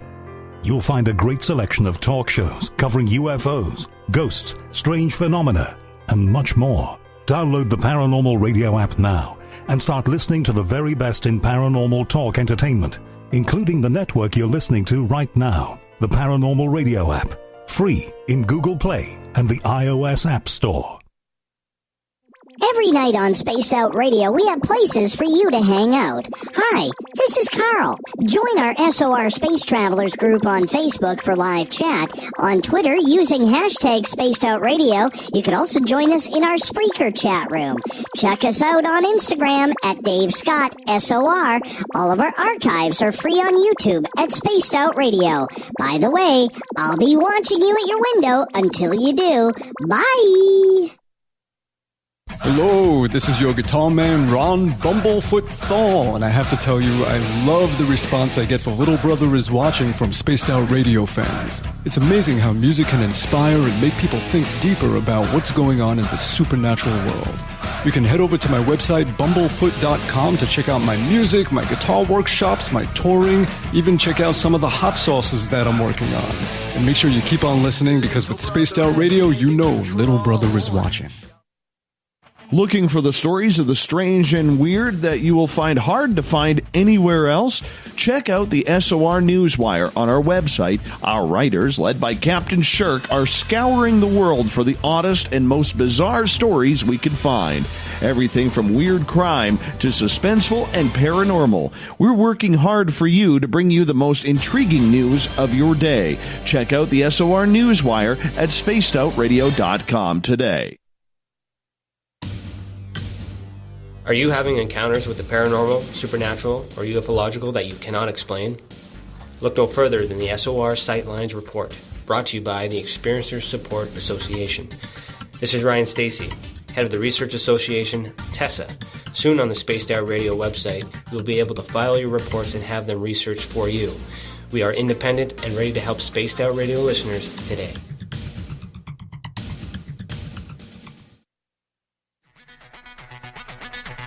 Come get spooked at the 4th Annual Forest Moon Paracon in Cedar-Woolley, Washington, Saturday, September 28th. UFOs, ghosts, aliens, Bigfoot. Speakers include Mike Morin and Jason Jordan, R. Keith Andrews, and Dave Scott from Spaced Out Radio, and so much more. There will be workshops and a VIP roundtable. Get early bird tickets now at fmparacon.com.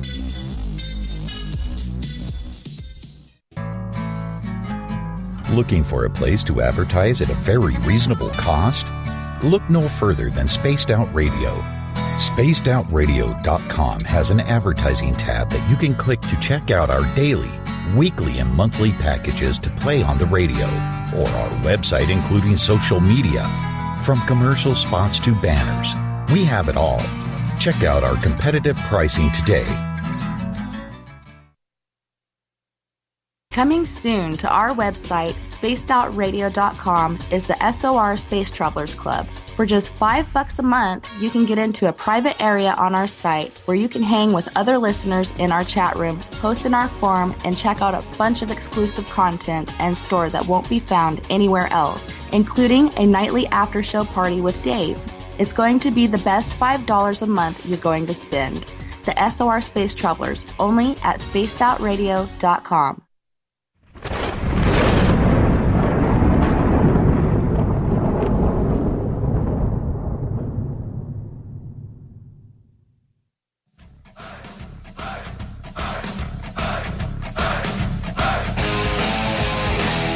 We pass the halfway point of Spaced Out Radio tonight. I am your host, Dave Scott, sitting in the captain's chair of SOR headquarters. Thank you so much for tuning us in. Reminder, if you have missed portions of this show or others, you can always go to our YouTube channel, youtube.com/Spaced Out Radio. Just do me the favor, hit that subscribe button. Our website is spacedoutradio.com, where soon the Gavinator will have new features for you. Just stay tuned on that. Right now, you can read up on Captain Shirk's SOR Newswire and listen to the show live. Tonight, we have Varla Ventura on board for Cryptid Talk in Our Cryptid World, a little feature we do here every couple of months with Varla. Her website is varlaventura.net. Follow her on Twitter at Varla Ventura. I think she even has clothes printed with Varla Ventura on them. Varla, damn it. Back. I should. You totally should. I You totally should. You absolutely. The Varla Ventura line of gothic jewelry. Very nice.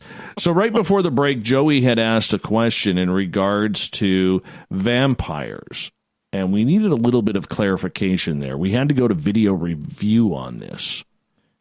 And he was saying 1933 vampire murders and the 1984 9 murders of the French Quarter.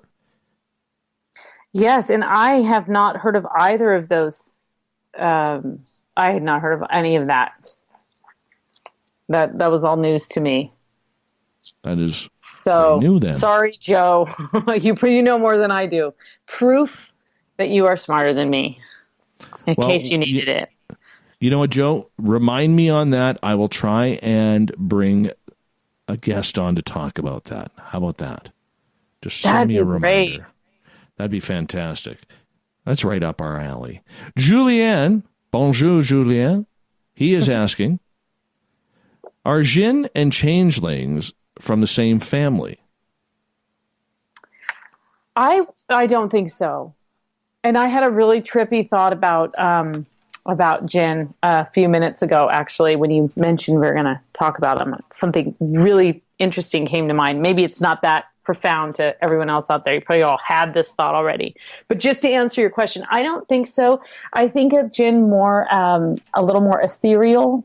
Changelings are kind of the solid, classic fairy kingdom. So they come typically when the fairies come and they sneak out and they snatch the babies and replace them. They come out of whatever their doorway is. And it's usually, they go into a mountain or they go through a passageway near water or something like that. Whereas the Jinn are more associated with, there's a lot more to jinn than I think I certainly know, and that we know. We do have some kind of, some ideas of them as being these. So some people think they're evil. Some people think they're spirit possessions. Some people think they're entities that exist within things that, you release, and other people think of them more as protectors. So there's kind of a vast range there. And actually, I feel like, for the most information on jinn, see Rosemary Ellen Guiley. She's kind of cornered the market on a modern interpretation of a lot of those older stories. And I think she does a really wonderful job. But I don't really think of them in the same way, because with the changeling's meant to last, where I feel that the jinn is not always meant to last in our daily lives. The changelings left there. They're similar in that they're, magical creatures, but I don't really quite equate them in the same category. But I did have this thought about the lamp and the rubbing of the lamp, and this thing comes to life, right? And grants you wishes. And, on the break, I picked up my phone.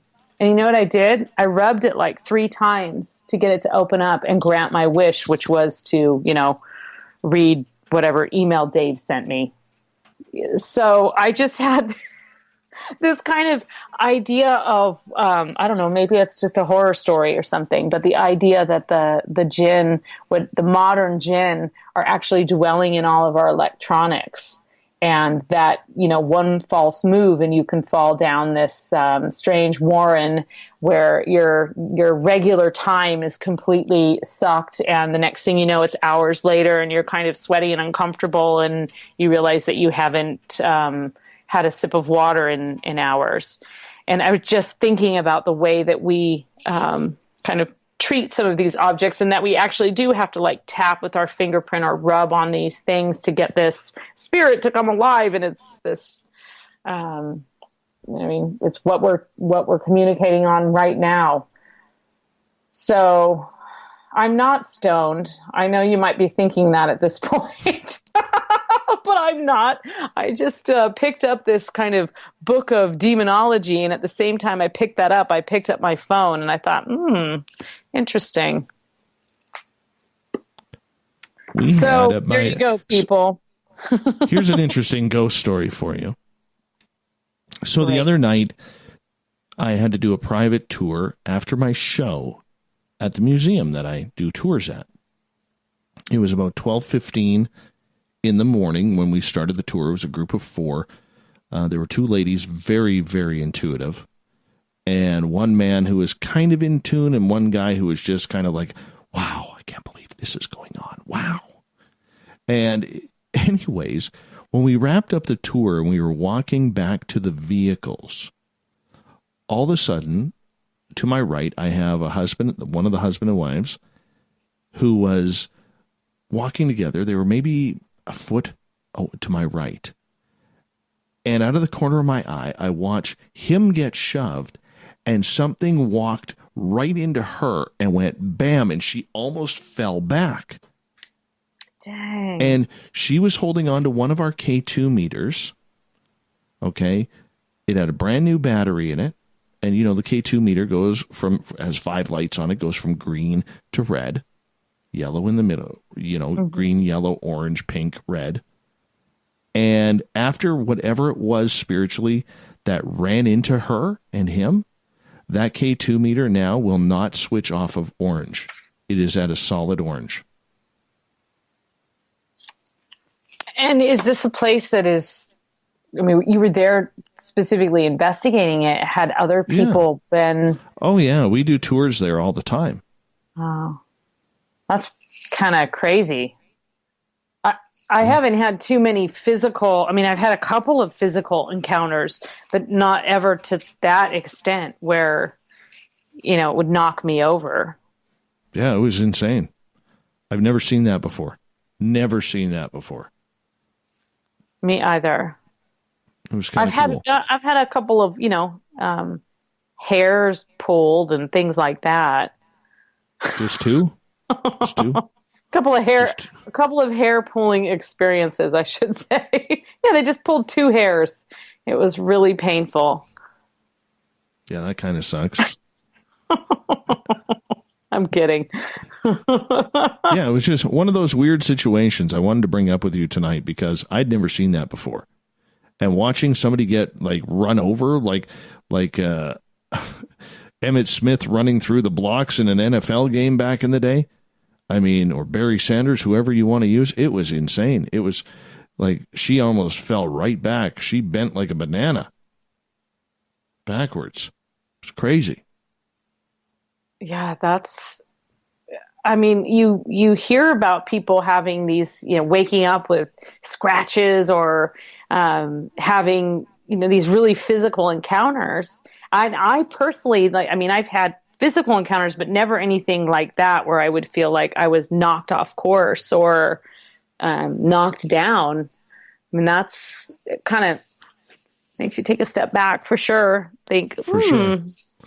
Another question coming from the chat room from Time. They are asking, are there different types of jinn? I think so. This is not an area of expertise for me. I'm going to be perfectly honest. I don't know that much about jinn. They've never interested me that much. So sorry to disappoint, but I could Google stuff real quick right now and tell you something, but I think you can do that. I highly recommend Rosemary Ellen Guiley. She's written a couple of books, and if I were, to quote anything, I would quote her. She's done a lot of research into, and she's very well versed in a lot of aspects of the supernatural, paranormal, and sort of magical creatures. So she has some really interesting perspectives. I do think that a lot of people consider them demonic.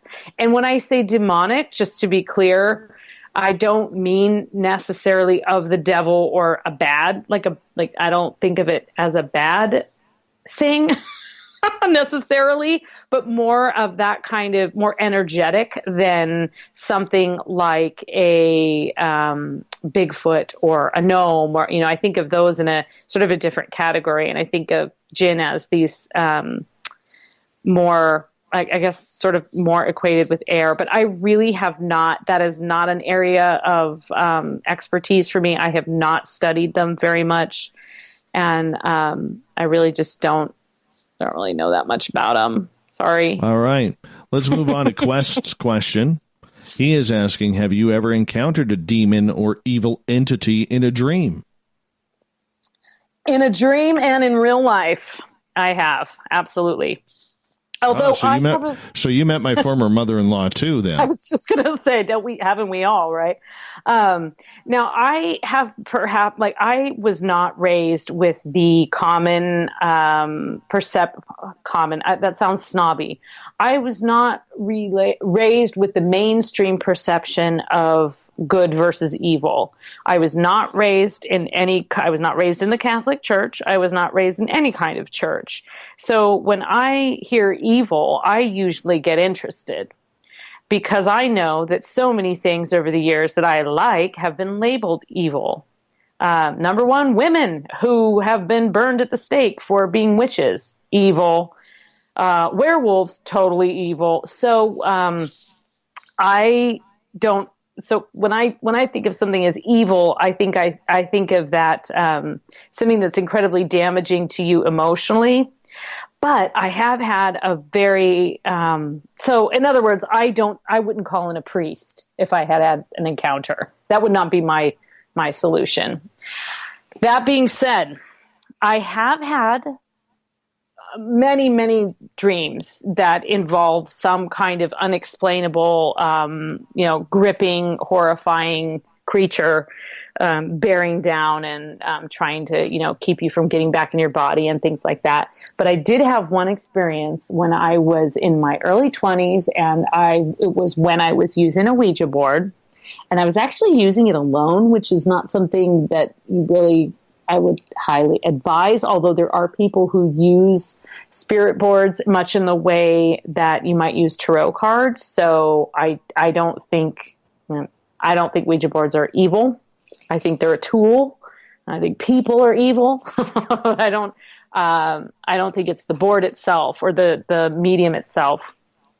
So anyway, I was using this board, and the only other time I had used a Ouija board and had a lot of communication was when I was a kid, and I was doing one with my sister, and this spirit started talking to us and spelled out a name and said they were this little girl. And recently, or just prior to that, there had been a grave found on the neighboring property, an old pioneer grave, and it was of a little girl. But we didn't know that, but my mom knew that. And so my sister and I were talking to what we thought was like a kid on this board, and my mom got, kind of was, well, what are you girls doing? Oh, we're playing with the Ouija board. Oh, well, who are you talking to? And we said, oh, it's, Eliza, or whatever the name was. And she promptly walked over, snatched up the board, was like, nah, you girls are done with this. And later she told me, you could have opened something that you never, a doorway you weren't capable of closing because you were like 9 and 10 years old.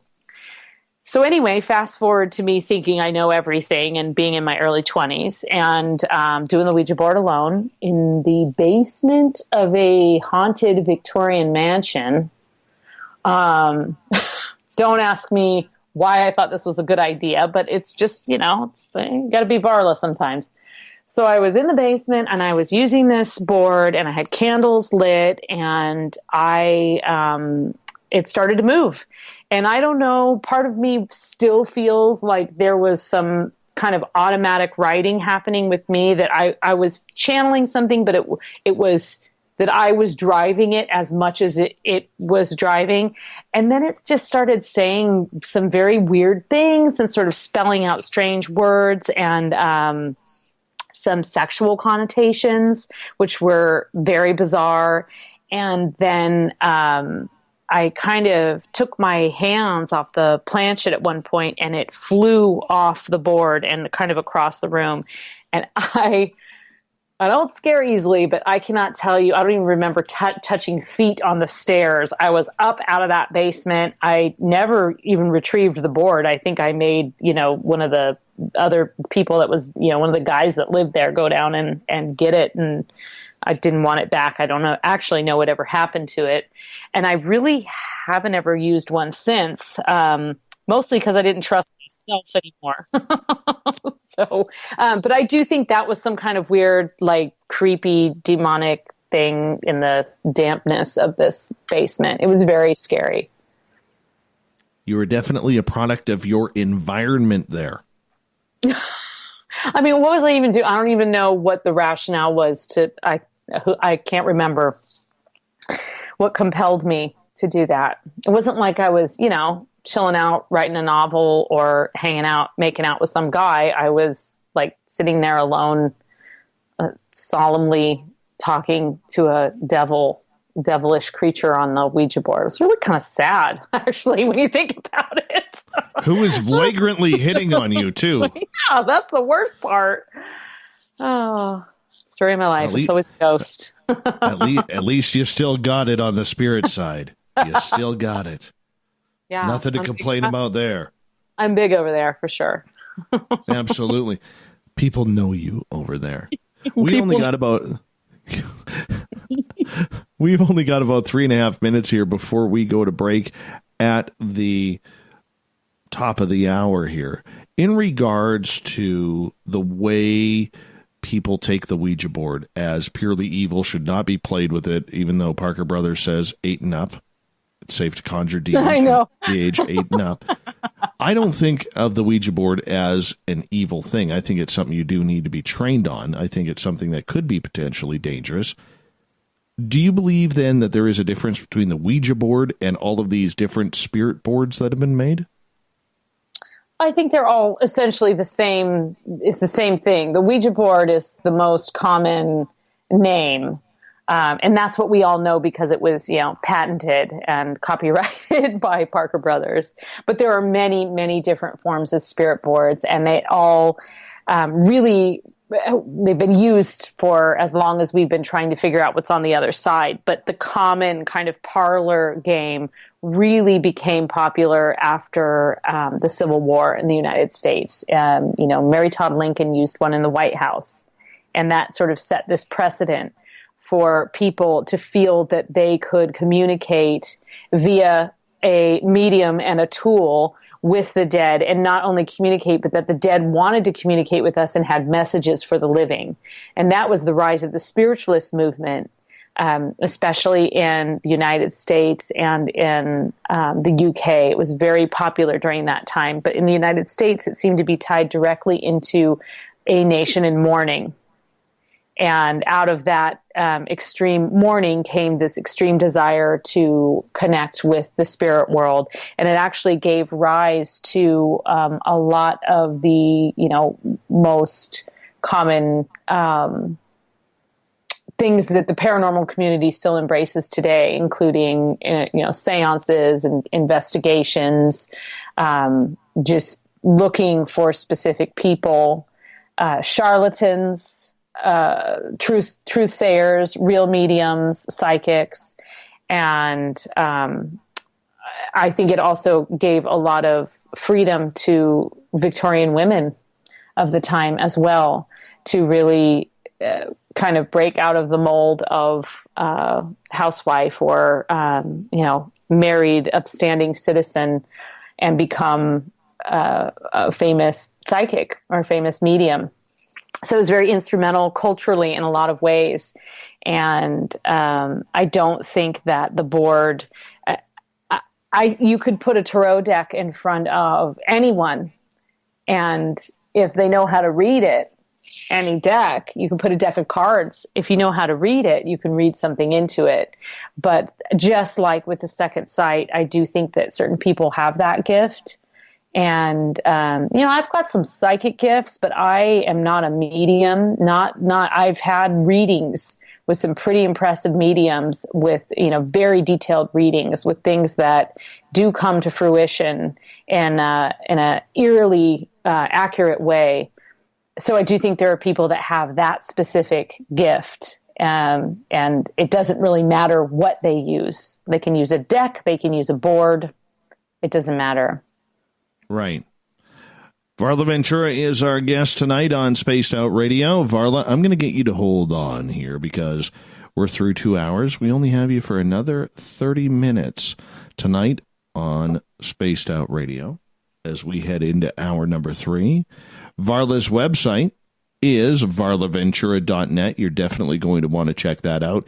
Plus, you can check major bookstores and all over Amazon for her books. Highly recommend you get those as well because she's kind of talented that way.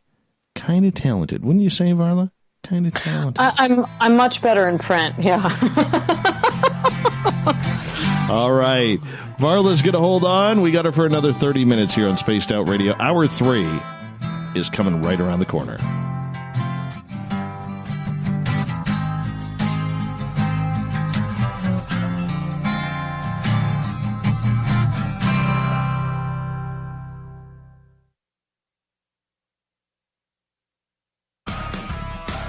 Get your horns up with me on Spaced Out Radio. This is Ron Bumblefoot Thal. Come tune in to SOR where you can hear me rock out with Little Brother Is Watching, the official theme song of Spaced Out Radio. And then come on over to bumblefoot.com where you can find out about my tour schedule, my music, and everything else. Bumblefoot.com keeps you up to date on what I'm doing and the best way to stay in touch with my music and music camps.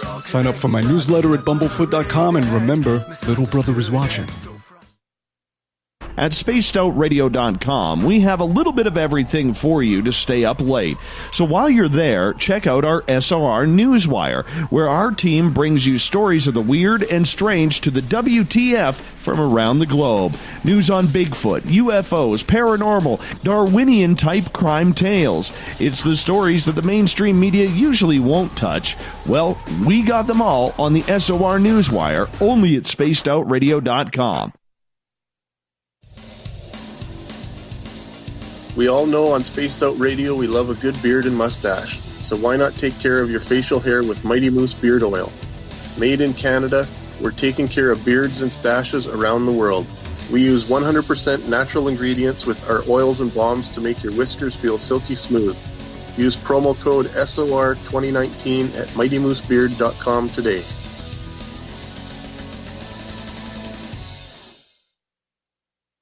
Come hang out with Spaced Out Radio, where we own the night. This is Carl. You can follow Dave on Twitter at Spaced Out Radio, and during the show, use the hashtag Spaced Out Radio to chat with us live. On Instagram, at Dave Scott SOR. On Facebook, give our page a like, Spaced Out Radio Show. SOR archives are free on YouTube at Spaced Out Radio. Come join us, or I will come join you. See you at your window. Find your escape where time has no limits. It's about living today and cherishing the heritage of yesterday. A spirit of adventure for what is new, with the nostalgia of the past. Your timepiece is a reflection of who you are. Life surrounded by beauty from the world around us to the soul within. EscapeWatches.com. There is no time like the present to enjoy your escape. Use promo code SMF2017 for your 20% discount today. The Call of the Wild is in Vancouver. The Moose Vancouver is one of the hottest bars and restaurants in the city. Open until 2 a.m. nightly, the Moose will rock you like a hurricane all night long. Great food with everything on the menu at $6.95 near the corner of Nelson and Granville. Get your horns up and come rock with us. The Moose Vancouver, the official rocking bar of Spaced Out Radio.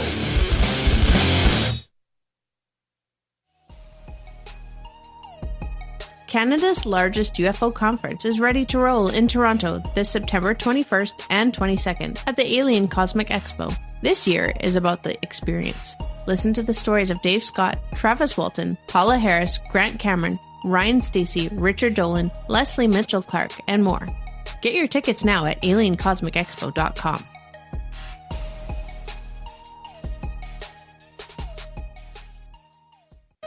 Hey fans, it's Dave Scott. Do I have something for you to check out? A great documentary about legendary Mexican investigative journalist Jaime Maussan and his search for the truth about UFOs. Beyond the Spectrum, Maussan's UFO files can be found on Amazon Prime. It's free to watch if you're a member. You might even hear me in it. So check out Beyond the Spectrum, only on Amazon Prime. Visit purpleplates.com today. For over 40 years, the Purple Energy Plates have been delivering amazing results for their many customers. Inspired by the great genius Nikola Tesla, the harmony, healing, and energetic effects of the plates have proven over and over to be beneficial and often miraculous to thousands of customers. Check their site for daily specials and choose from their many energy products. You won't be sorry. Visit them today at purpleplates.com. So, you love talk radio? Then you'll love TalkStreamLive.com. TalkStream Live is always on, 24/7, with the best streaming talk shows. Find your favorite talkers and discover some new ones. It's free, readily available online or on mobile with any smartphone or tablet. Finding your favorite talk shows all in one place has gotten a whole lot easier. Just go to TalkStreamLive.com. Be sure to download the free apps from Google Play or the iTunes App Store. Are you having encounters with the paranormal, supernatural, or ufological that you cannot explain? Look no further than the SOR Sightlines Report, brought to you by the Experiencers Support Association. This is Ryan Stacey, head of the Research Association, TESSA. Soon on the Spaced Out Radio website, you'll be able to file your reports and have them researched for you. We are independent and ready to help Spaced Out Radio listeners today.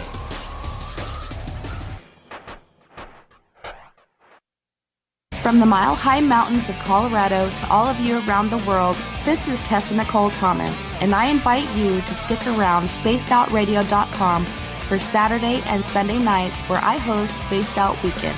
Let me take you on a wild ride of weird and strange topics, from ghosts and ETs to remote viewing, psychic phenomena, and so much more. We get going at 9 p.m. Pacific, midnight Eastern Time on Spaced Out Weekend, where we own the night. On the first Tuesday of every month, I encourage you to come along for a journey with me, Geraldine Orozco, on The Spiritual You. Together, we will take a look at how to access the highest expression of yourself and change your life. Consciousness, ET contact, health, and wellness, we can talk about it all. So come along for a spiritual ride with me, Geraldine Orozco, on The Spiritual You, only on Spaced Out Radio. The freedom to post what you want, when you want. That's the social media freedom you need. Social Media Freedom is the free app in your app store. No need to worry about going to jail or being shadow banned any longer. It's the freedom to say what you feel. The freedom to know Big Brother isn't watching. It's the way social media is supposed to be. Social Media Freedom. It's time to set yourself free. Download from your app store today.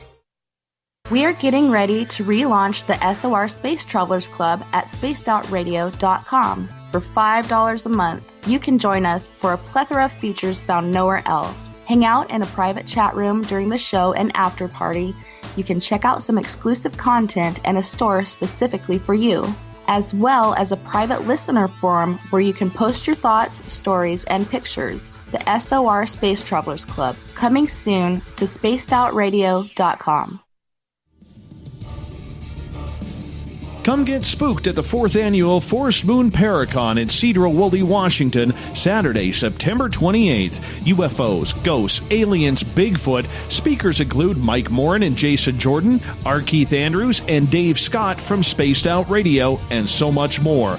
There will be workshops and a VIP roundtable. Get early bird tickets now at fmparacon.com.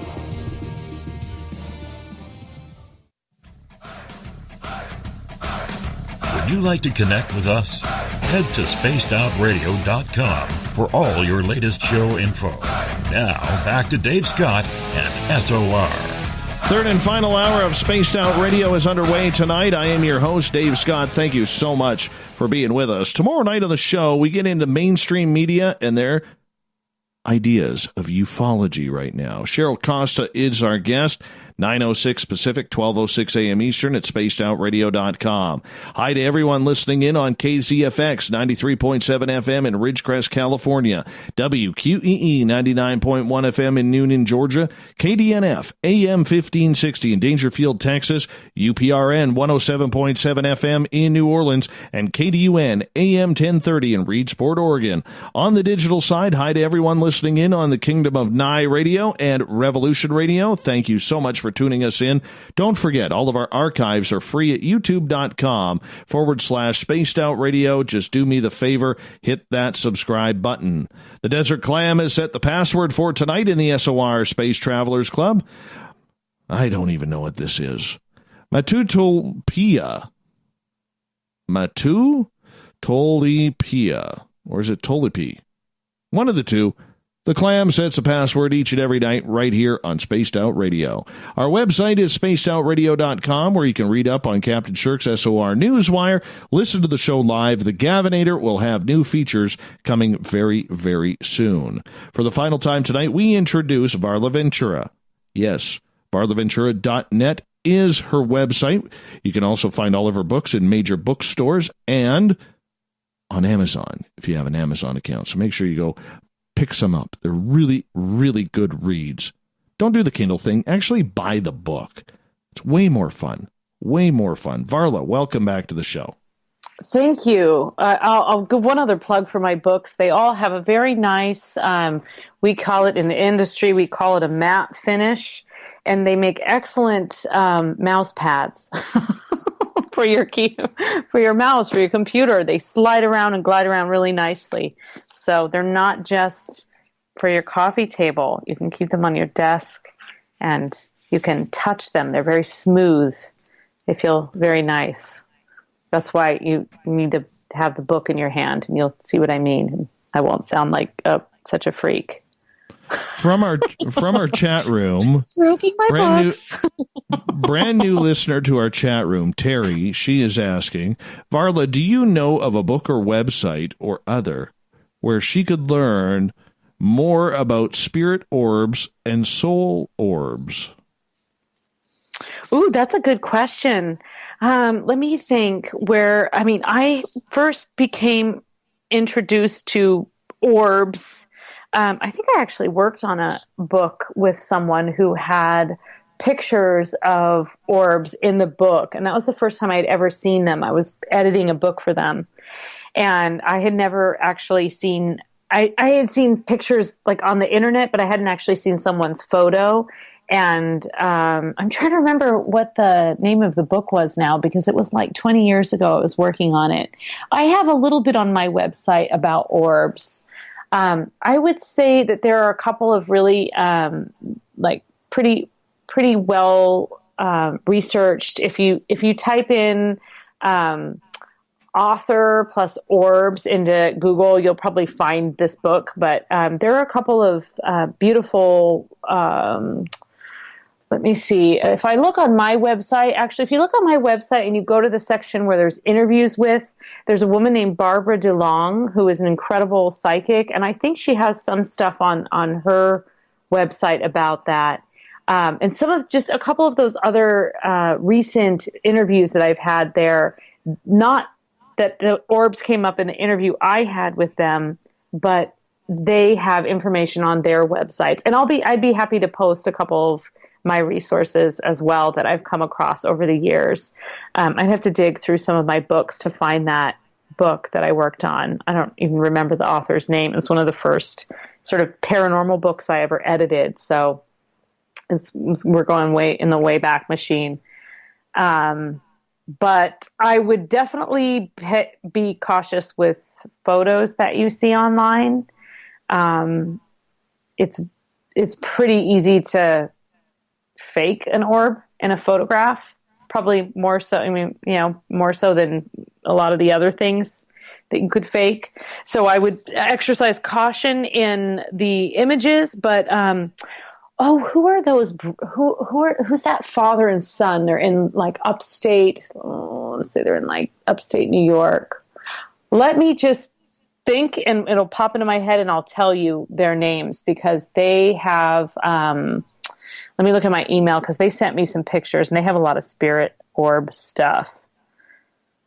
I'm going to just type in fairy picture into my email real quick. Anyway, we can move on, and I'll come back when I have that. All right. Big question from Joey here. A popular topic among some parapsychologists today is ghost excavation, which could also be applied to cryptid folklore. It states a residence can produce apparitions of ghosts or appearances of cryptids based on accurate social-related reenactments of sorts. With that in mind, how far back do stories of Bigfoot go that are accurately described, and are there any specific environmental factors related as well? I don't know if we really know what the first Bigfoot story is. There are, Bigfoot-like stories that go back to, first people origin stories. I recently came upon a little excerpt in a book that a friend sent it to me about a sort of large Bigfoot-like creature that lives or was thought to live in the area that I grew up. And it was sent to me. I think this might have come up last time when we were talking about Bigfoots, but I had a friend that had a really, really, really freaky encounter on his property with this loud, moaning, strange thing. And he's an anthropologist and really an excellent researcher. And he just dug and dug and dug until he found something that sounded like a little bit of a mention. Now, that's recorded in a book in the 1900s, but you're talking about an oral tradition, a story that goes back hundreds of years, if not older. So I guess if you're talking about, the sort of the recorded, you can see some examples, certainly in North American folklore, especially where I think Bigfoot is most often sought. you can see recorded versions of that as soon as there was contact of all of these sort of creatures and legends that were made. So as soon as there was Western contact with indigenous people, we have a written record. But I think it goes back much further than that, and things are lost in translation. So I don't know if we really know, but I definitely think that there's a lot of I don't even want to call them legends, because they're tales and stories of things that people encountered in the forest, people who lived in the forest all the time, or near the coast. And much like the old Irish folklore, it's the people who are out there working the fields and harvesting the fish on the coast that have the encounters with these kind of creatures. So I think, the earliest thing I read was probably from that book, and it was written, the book was compiled in the late 90s, but the excerpt about this was from an old, gold rush era contact. So it was probably the 1850s when it was written down. So I'm sure it goes back way farther than that. Which cryptid do you really enjoy learning about, but really, really have a tough time finding information on it? Well, it used to be mermaids. When I wrote my book on mermaids, I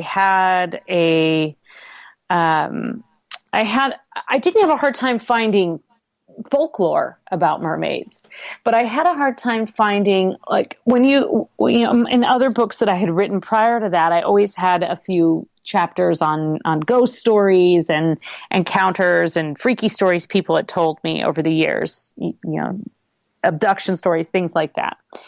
And with mermaids, that was the first book that I wrote that had a really hard time getting people to talk to me about it, and whether or not they believed in them, and whether or not they had ever had encounters. I absolutely love Banshees.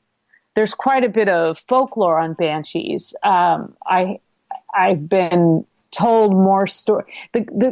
The great thing, but also the hard thing when you write a book about some kind of creature like this, is that as soon as you write it, that's when they read it and then they share their story with you. And so if you could just, if the book could be magically just forever edited and pages added, you'd be able to add all of these additional stories. And with Banshees, I've had quite a few people tell me stories of, a banshee being sort of a wailing, frightening, but warning ghost, or fairy, really a fairy.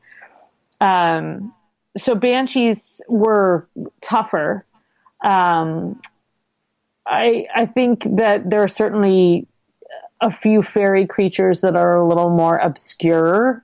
I have not met a person who claims that they have encountered a Pooka. I have met a couple people who have family stories of grandfathers encountering Pookas along a midnight road, but I actually have an upcoming trip to Ireland, so I'm hoping that I'll get a few more kind of firsthand stories with those.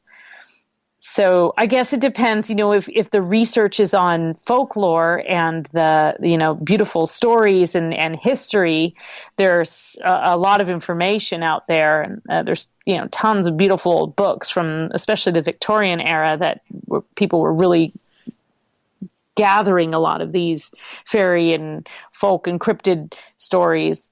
But, not a lot of people coming forward to say that they had an actual mermaid encounter, although I did have a couple of people come forward before the book was published, and since the book was published, I've had a number of people who grew up sailing or living, their parents were fishermen or whatever, and had a lot more unexplained, beautiful songs that led them to safety and things like that. So it's interesting because when I'm immersed in the book, I am often a skeptic, because you have to be a skeptic, because you can't just put everything you read, and you can't just, plug in like Google Banshees and then write a book about it. You really have to sift through the stuff that is, kind of ethnocentric, or just, a retelling of a retelling of a retelling. So, which there's nothing wrong with that.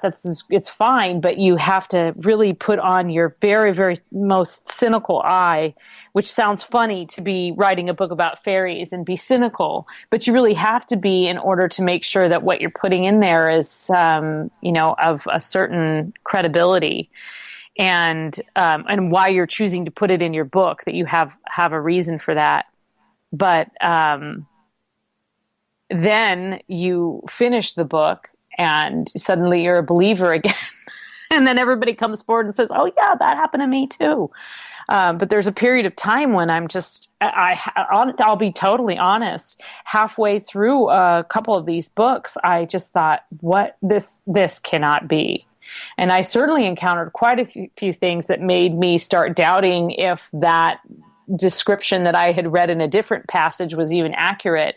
And you just get really, it's almost like you probably experience this to a certain extent. It's almost like sometimes the more information you have, the more disbelieving and skeptical you become, because you can see the holes in so many of the theories. And I think that probably happens a lot in the UFO community, the Bigfoot, people who are really out there looking for Bigfoot. And then, suddenly this video surfaces that they can immediately say, Houdini experienced this during the spiritualist movement. He knew all of these tricks. He knew how to, fake levitation and things like that. And he wasn't, a lot of people think that he was anti-spiritualist and anti sort of like the psychic arts and things like that. And it wasn't really that he was anti them. It was just that he didn't want them getting this reputation. And he knew magic so well that he could easily see a charlatan from someone who was legitimate, and, kind of pointed that out many, many times, especially during the rise of his popularity, which was around the time of the end of the spiritualist movement in the 1930s. So anyway, I don't even remember what the question was. Why do you let me go? You went on a good run. You went on a good run. I want to get into Quest's question here. What's your take on black-eyed kids and dogmen? Let's start off with black-eyed kids. We only got about 6.5 minutes. Black-eyed kids are super creepy. I definitely think that there's a changeling connection with the black-eyed kids. Now, I know that a lot of the stories have a bit more of an alien element to them. For anyone who doesn't know the incredibly creepy story of black-eyed kids, it's this, it's the idea that these kids show up at your door, or they're walking alongside the road and they try and get you to let them in or give them a ride, but they look kind of, sometimes they have a bluish cast to their skin and they look a little odd, but their eyes are black. And some people think that it's really bad luck if you let them in. There's all kinds of theories about them. They do remind me a lot of changelings, and there are a lot of times that I was looking in creepy old fairy stories from like olden times in Wales and things like that. And I would equate these, I think, being fairy snatched and being taken away into the fairy kingdom is not unlike the stories you hear today of alien abduction, loss of time, interruption of time and space, coming back starving and ragged and, in scant clothing and things like that, and sort of dropped alongside a road. So, yeah. I do think black-eyed children have a similarity to some of the changeling-like creatures that I have read, especially because they're children. And I think that's kind of the key with changelings. They're often, they're babies or little kids when they're changed. And so I think that changelings kind of fall in that category of child weird creatures, and so do black-eyed children. We don't seem to hear many reports of black-eyed children these days, comparatively to, say, a few years ago when they were at their peak of popularity. Do you think popularity has something to do with the lack thereof, or more experiences? I completely think that, when things become popular, there are people who will claim things that aren't true. So, and as soon as someone pokes a hole in that theory, but maybe they just came for a while and then they're gone. I mean, I'm hoping that that Banshees really come on the rise, and Changelings really are more popular again, because then my books will sell better. So more power to the fairy kingdom. But yeah, I don't know. I think that there's certainly there's a lot of popular culture that feeds what we are interested in, and there are always going to be opportunists. Just like in the spiritualist movement, you had the Fox sisters who traveled around making tons of money, claiming that a couple knocks on the wood were the spirit world talking through them. And I think that that's just kind of the way it goes. There's always opportunists. And so when something becomes popular, someone will take advantage of that and fake a video or make a claim. And I also find that, sometimes people in the dead of night really need someone to talk to. So they'll call into Coast to Coast or something like that. And that's where the stories are, some of the freakiest stories come from. But also sometimes you have people who are really vulnerable at that time. And so they might, embellish a story or two. Not at all like the spaced out crowd. You got a good bunch of healthy cynics in your midst there. But you haven't even read Twitter yet. I haven't gone on Twitter yet. But there are a lot of, absolutely. Anytime you have something that's popular, you're going to have people laying claim to it, just like gold. We only have about 2 minutes left with you tonight. Once again, this show, when you were on, always seems to fly on by. And sucks for us because we got to get ready to say goodnight to you. But do me a favor. Tell our audience where they can find your books, your website, and what are you working on now? My books, my website, varlaventura.net. You can find my books anywhere books are sold. They are all in print and really nice and I think pretty affordable. And I am working on a book about pirates, actually. So my next book is not about it's about abnormal humans. So it's one of the first times that I've done a book that is really more focused on something that is legendary and there's amazing lore around, but aren't necessarily magical creatures. And this is the book that I've been working on for a while, and that I actually haven't sent to the publisher yet, because I had this twinge of like, is this the right thing to do? Because it's not unlike anything I've done, but it is in a way. So I thought it would be a nice companion to the mermaid book, though. That's how I was seeing it. Like mermaids, pirates, it's just lovely. And I've been obsessed with pirates since, since I could hold a sword. Well, there's something romantic about them, that's for sure. And I bet you'd look good in an eye patch. I do. I do have a wonky eye, yeah. And I also want to say that you are trying, before we let you go here, you are one of the people who is actually trying to come up to Toronto when we get to Alien Cosmic Expo, September 20th through 22nd.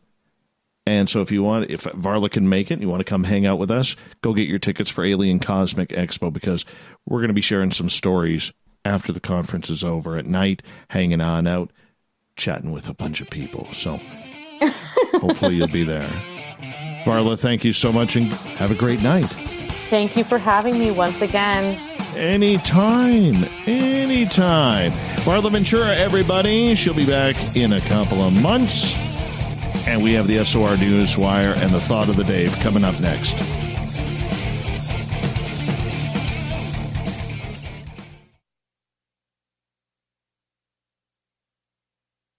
Coming soon to our website, spacedoutradio.com, is the SOR Space Travelers Club. For just $5 a month, you can get into a private area on our site where you can hang with other listeners in our chat room, post in our forum, and check out a bunch of exclusive content and store that won't be found anywhere else, including a nightly after-show party with Dave. It's going to be the best $5 a month you're going to spend. The SOR Space Travelers, only at spacedoutradio.com. Are you having encounters with the paranormal, supernatural, or ufological that you cannot explain? Look no further than the SOR Sightlines Report, brought to you by the Experiencers Support Association. This is Ryan Stacy, head of the Research Association, TESSA. Soon on the Spaced Out Radio website, you'll be able to file your reports and have them researched for you. We are independent and ready to help Spaced Out Radio listeners today. Hello, this is your guitar man, Ron Bumblefoot Thal, and I have to tell you, I love the response I get for Little Brother is Watching from Spaced Out Radio fans. It's amazing how music can inspire and make people think deeper about what's going on in the supernatural world. You can head over to my website, bumblefoot.com, to check out my music, my guitar workshops, my touring, even check out some of the hot sauces that I'm working on. And make sure you keep on listening, because with Spaced Out Radio, you know Little Brother is watching. Hey, Spaced Out Radio listeners, it's Dave Scott. I want you to check out a great documentary I'm involved in called Beyond the Spectrum, Mosson's UFO Files. Directed by Darcy Weir, the film follows Jaime Mosson's journey for mainstream journalistic truth in ufology in Mexico. Beyond the Spectrum can be found on Amazon Prime. If you're a member, watch it free. It's worth the watch.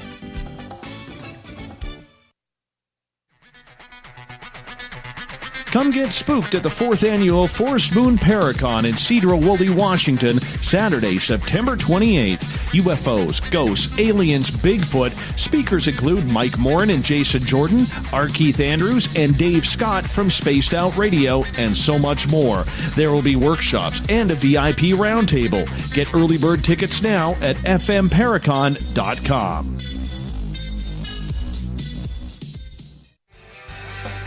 From the heartlands of Canada to beards around the world, we know how to take care of you. Fill your follicles with the Mighty Moose Beard Oil. All our oils and balms are handmade and 100% natural ingredients because we care about your beard. And hey, use the promo code SOR2019 and get your Mighty Moose Beard Oil today. You can check us out on our website, mightymoosebeard.com.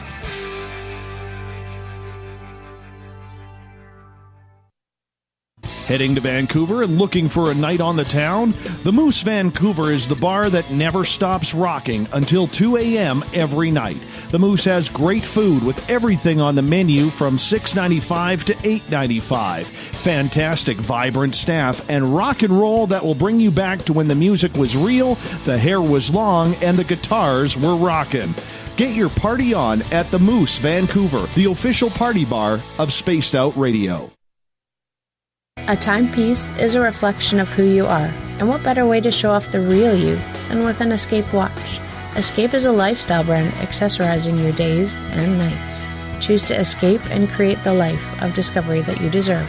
Dream, play, unite with your own personalized Escape watch. Head to escapewatches.com. There is no time like the present to enjoy your escape. Use promo code SMF2017 for your 20% discount today. Coming up this September 21st and 22nd, all UFO eyes will be focused on Toronto for the 4th Annual Alien Cosmic Expo. Come listen to some of the biggest names and experiencers in ufology. Travis Walton, Paul Hellyer, Richard Dolan, Paula Harris, Grant Cameron, Randy Kramer, and Spaced Out Radio's own Dave Scott. Tickets are on sale now at aliencosmicexpo.com.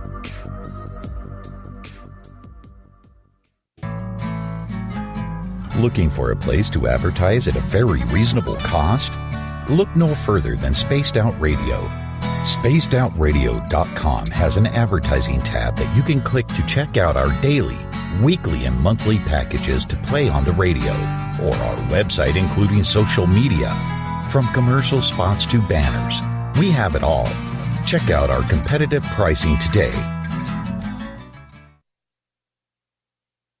Every night on Spaced Out Radio, we have places for you to hang out. Hi, this is Carl. Join our SOR Space Travelers group on Facebook for live chat. On Twitter, using hashtag Spaced Out Radio, you can also join us in our Spreaker chat room. Check us out on Instagram at Dave Scott SOR. All of our archives are free on YouTube at Spaced Out Radio. By the way, I'll be watching you at your window until you do. Bye! Did you know Spaced Out Radio runs 7 days a week? Hi there, this is Tessa Nicole Thomas, and I'm here to take you on a paranormal journey each Saturday and Sunday night. Why change the station when you have it all right here? Together, we'll hang out and share some strange and scary stories. And don't forget, we have Psychic Sundays as well, so come tune in Spaced Out Weekend. We get going at 9 p.m. Pacific, midnight Eastern, only at spacedoutradio.com, where we own the night. Looking for the stories of the strange and weird that you will find hard to find anywhere else? Check out the SOR Newswire on our website. Our writers, led by Captain Shirk, are scouring the world for the oddest and most bizarre stories we can find. Everything from weird crime to suspenseful and paranormal. We're working hard for you to bring you the most intriguing news of your day. Check out the SOR Newswire at spacedoutradio.com today. Are you intrigued by Paranormal Talk Radio? You'll love the new Paranormal Radio app from TalkStream Live. You'll find a great selection of talk shows covering UFOs, ghosts, strange phenomena, and much more. Download the Paranormal Radio app now and start listening to the very best in paranormal talk entertainment, including the network you're listening to right now, the Paranormal Radio app, free in Google Play and the iOS App Store.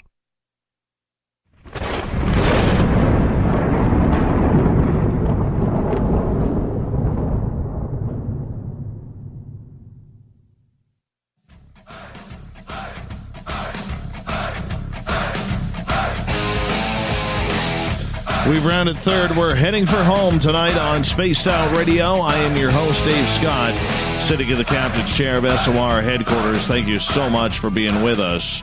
Reminder, if you missed most of this show or others, you can always go to our YouTube channel, youtube.com/Spaced Out Radio. Just do me the favor, hit that subscribe button. Our website is spacedoutradio.com, where the Gavinator will have new features coming up very, very soon. But for now, you can read up on Captain Shirk's SOR Newswire, listen to the show live, and soon, much more. Now, let's get to the news, where we get into the weird, the strange, the WTF, the SOR Newswire.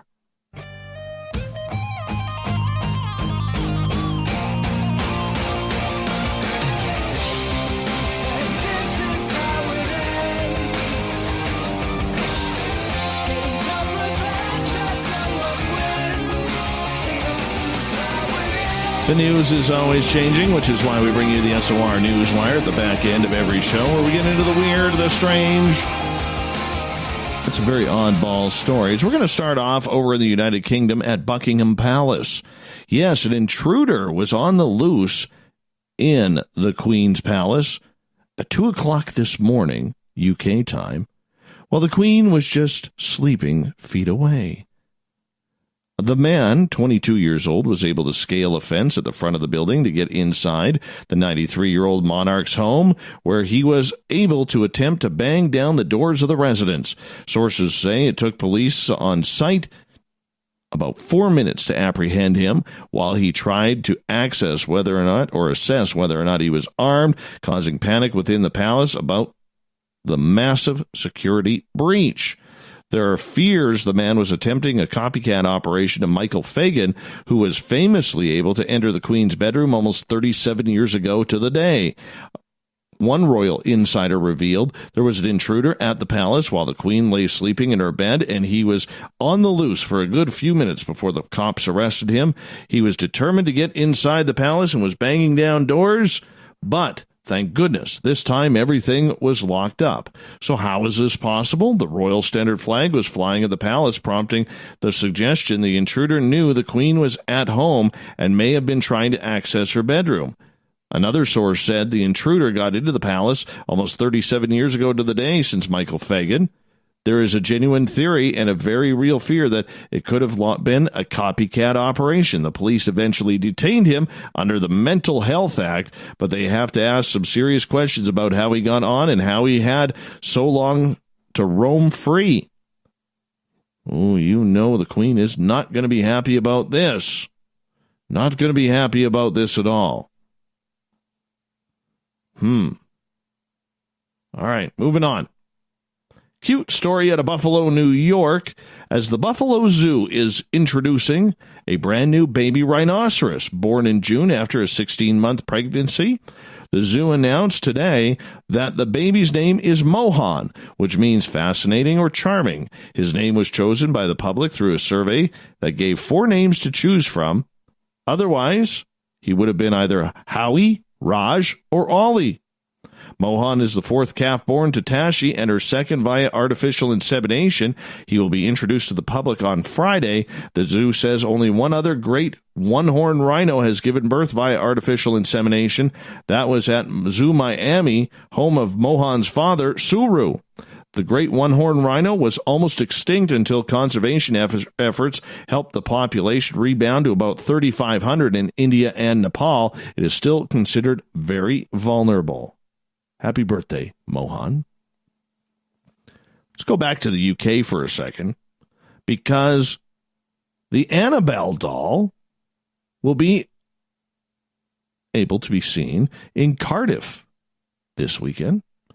This is to celebrate the latest movie, Annabelle Comes Home. The doll will visit Cardiff Cineworld on Saturday, July 13th. It's been brought to the city by small independent arts and entertainment site Hooked on Horror in partnership with Warner Brothers Pictures and Cineworld. Fans will be able to see her and have pictures taken with the doll inside a lobby of the cinema from 2 p.m. If you haven't seen the films, the first Annabelle was released in 2014 as a prequel to The Conjuring, where the possessed doll appears. Yeah. The doll was bought by a doctor as a present for the child they were expecting, but it turns out, it's a rare vintage porcelain doll made into a conduit for evil. As time goes on, the couple begin to undergo terrifying supernatural occurrences, and they all revolve around the doll. Annabelle Comes Home is the latest in the Chilling series, which has taken in hundreds of millions of pounds and dollars since it hit theaters. 76 million worldwide so far. The Conjuring made $319 million. Yeah. The Perrin family barely got any of that. Any of that. Andrea Perrin and her family should be pissed off about that. Okay. I am a giant baseball fan. And I don't think I've ever said this on the show. But as much as I'm Canadian and I'm a hockey guy, love my NHL, love hockey from the grassroots levels on up, my little guy will play hockey this year. The one thing, if I had a choice, if God came down to me and said, Dave, you got one time to play an NHL game or Major League Baseball, you got to make a choice. I would say 8 times out of 10, I would choose baseball, because there is something beautiful about baseball. Well, I'm not liking this coming up here. I mean, technology has its place, but not behind the plate. Robot umpires have arrived. The Independent Atlantic League became the first American professional baseball league to let a computer call balls and strikes Wednesday night at its All-Star game. Plate umpire Brian DeBrouwer wore an earpiece connected to an iPhone in his pocket, relayed the call from a TrackMan computer system that uses Doppler radar. He crouched in his normal position behind the catcher and signaled balls and strikes. Until we can trust this system 100%, I still have to go back there with the intention of getting a pitch correct, because if a system fails, it doesn't pick up a pitch, or if it registers a pitch that's 1.5 feet off the plate as a strike, I have to be prepared to correct that, said the umpire. It didn't appear DeBrouwer had any delay receiving the calls at first, but players noticed a big difference. One time, pitcher Darrell Thompson said, I had already caught the ball back from the catcher, and he signaled a strike. Yeah. Infielder L.J. Mazzilli said a few times hitters who struck out lingered an extra second or so in the batter's box waiting on a called third strike. Future is crazy, says Mazzilli, but it's cool to see the direction of baseball. No, it's not. Why do we have to change everything? Baseball is not meant to be futurized. It's baseball. What's next? You know? I don't know. I don't like that stuff. Baseball's a beautiful game. Whether you're watching kids down at the local park or you're watching the pros or the majors, baseball's a beautiful game. Respect it. Putting robots behind the plate is not respecting the history and the heritage of the game and the Americana behind it. Not a fan. Not a fan.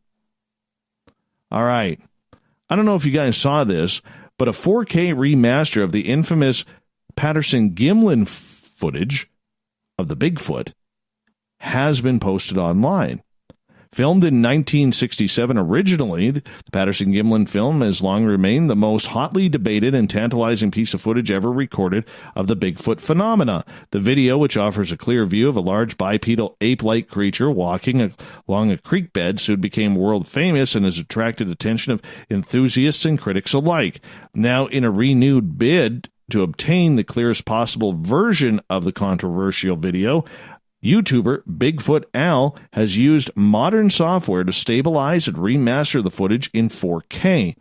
The lengthy upload includes several zoomed-in sequences to provide a clear view as possible of the creature walking across the frame, as well as details about how the remaster was processed. The remastered footage itself can be viewed around the 50-second mark. Highly suggest you check this out. It looks fantastic. And for those of you who weren't ever believing me that there are boobs on this Sasquatch, it is a female Sasquatch. You see this new 4K? Them's boobs. Them's boobs. You got to see it. Go check it out. Go check it out. Definitely worth it. All right. NASA has just dropped an astonishingly elaborate map of more than 4,000 exoplanets known to exist outside our solar system, which takes the form of a video that shows how many exoplanets were discovered each year since 1991. Exoplanets are not only interesting to us because they orbit a different star, but also because they have the potential to harbor life. It's an impressive visualization of exponential rate at which we're discovering outside worlds many light years away. Thanks in part to the Kepler Space Telescope, NASA's now retired orbital imaging craft that searched for the far reaches of deep space for exoplanets since its launch in 2009, while Kepler had to be retired last year. Other satellites and satellite telescopes have been picked up where Kepler left off, including NASA's Transiting Exoplanet Survey satellite, which recently spotted its smallest exoplanet ever. Oh, sure. They won't give Pluto the title, but they spot a small one. Pluto never gets a break. Never. It's kind of cool, though. If you get a chance to check out this map, you can see it at futurism.com. It's actually pretty cool. Pretty darn cool. Make sure you check it out. So, a Georgia woman was pretty surprised when she ordered a birthday cake that had a much more adult theme than she anticipated. Kinsley Taylor Davis was turning 25, and for her birthday, her mother had ordered a Moana cake. Moana. You know, Disney's Moana? Yeah. So, when Davis's mother brought the cake home from the local baker that she ordered it from, pair quickly learned there had been a breakdown in communication. inside the family-friendly film Moana, the bakery heard marijuana and gave Davis a marijuana-themed cake. So there's a big pot leaf, plus a My Little Pony with a pot leaf on the butt, looking stoned as ever. Yeah, she looks glazed. Yeah. The green and white cake decorated with My Little Pony horse and bloodshot eyes and a puff of smoke next to her, as well as a cannabis leaf tattooed on her haunch. Yeah, happy birthday, Kinsley. That's what the cake said. Yeah, the baker felt horrible. Think he got her a new cake. That's for sure. All right, we got time for one more. 2 men carrying AK-47s down in Florida, of course, thought they were going to steal a red Corvette in a parking lot until the retired police officer driving it flashed his badge and they ran away. When the sports car pulled into Ben's Paint Supply in Lakeland, the masked men ran up in it, brandishing the machine guns and yelling. We literally saw everything step by step, said store employee Sally Crisp. They even took the rifle and was hitting the glass and everything, trying to get the gentleman out of his car. That's when the carjackers got a surprise they weren't expecting. Yeah, he had in his wallet in his lap because he was getting ready to come in and pay, and he opened it up and flashed his badge, and they took off. The incident was caught on security cameras inside and outside the store. The Lakeland Police Department said nobody was injured, and they are still searching for the suspects who were traveling in a black or dark charcoal gray GMC Acadia. Well, those are gutless. Yeah. Terrible.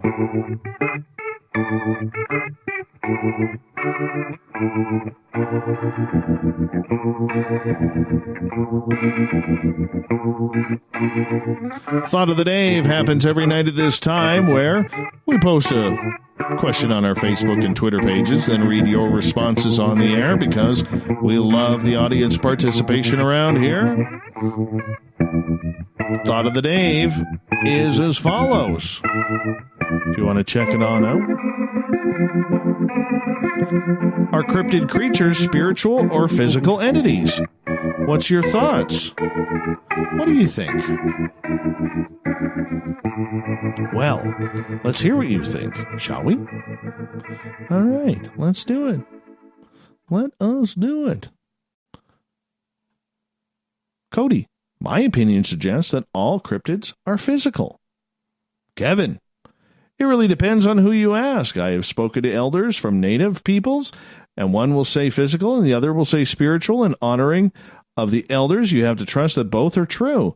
People will fight about this forever and a day, but that's just how human arrogance works, not realizing that the fact that nobody knows is the point of self-discovery. William Pullen and his goatee, physical.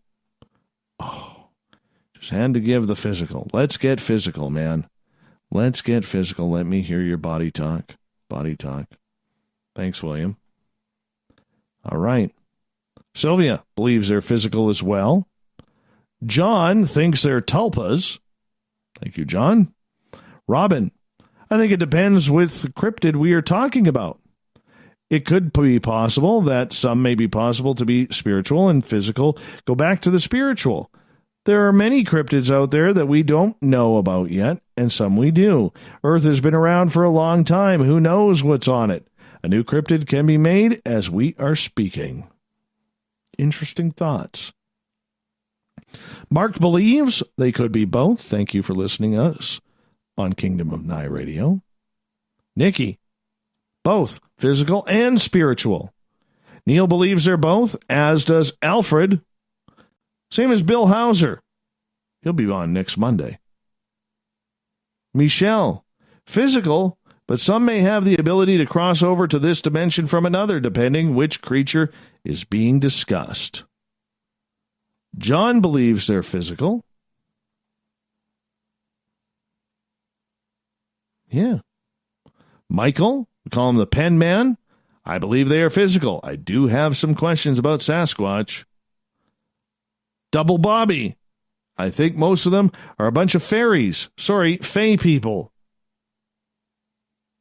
If you live in Washington State, Sasquatch people deserve the right to vote. That's what they're pushing for. FOIA boy, Mike, on Twitter, both. Some can possibly transcend the physical and spiritual. Babalu. Great name, by the way.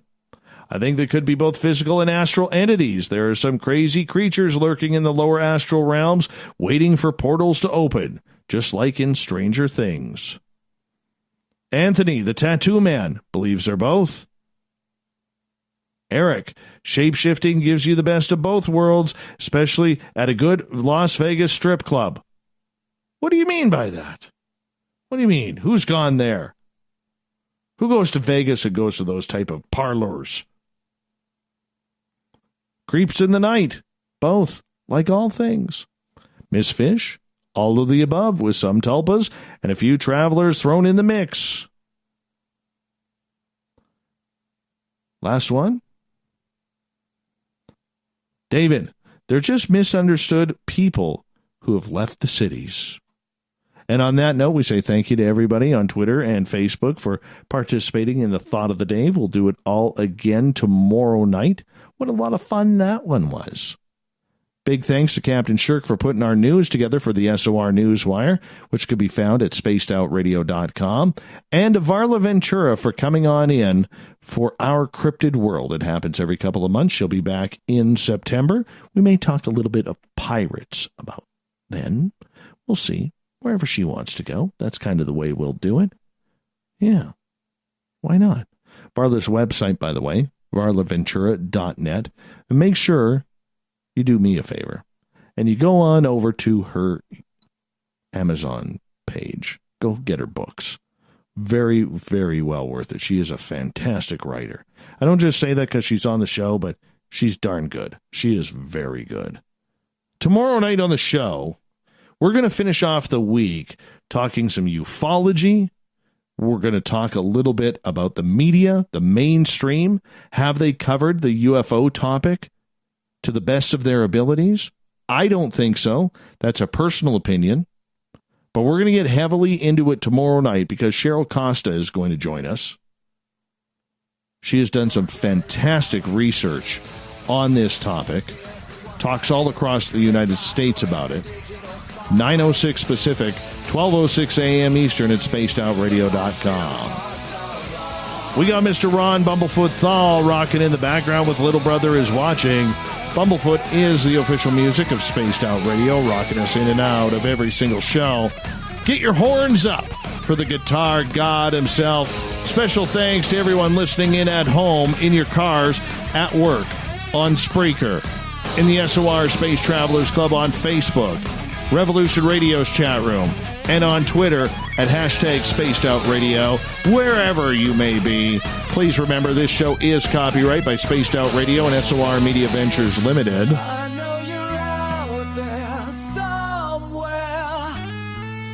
Thank you so much for joining us tonight, sharing your evening with us, because together, my friends, say it with me, we own the night. I will talk to you in 21 hours from now. Mr. Bumblefoot, we need a favor.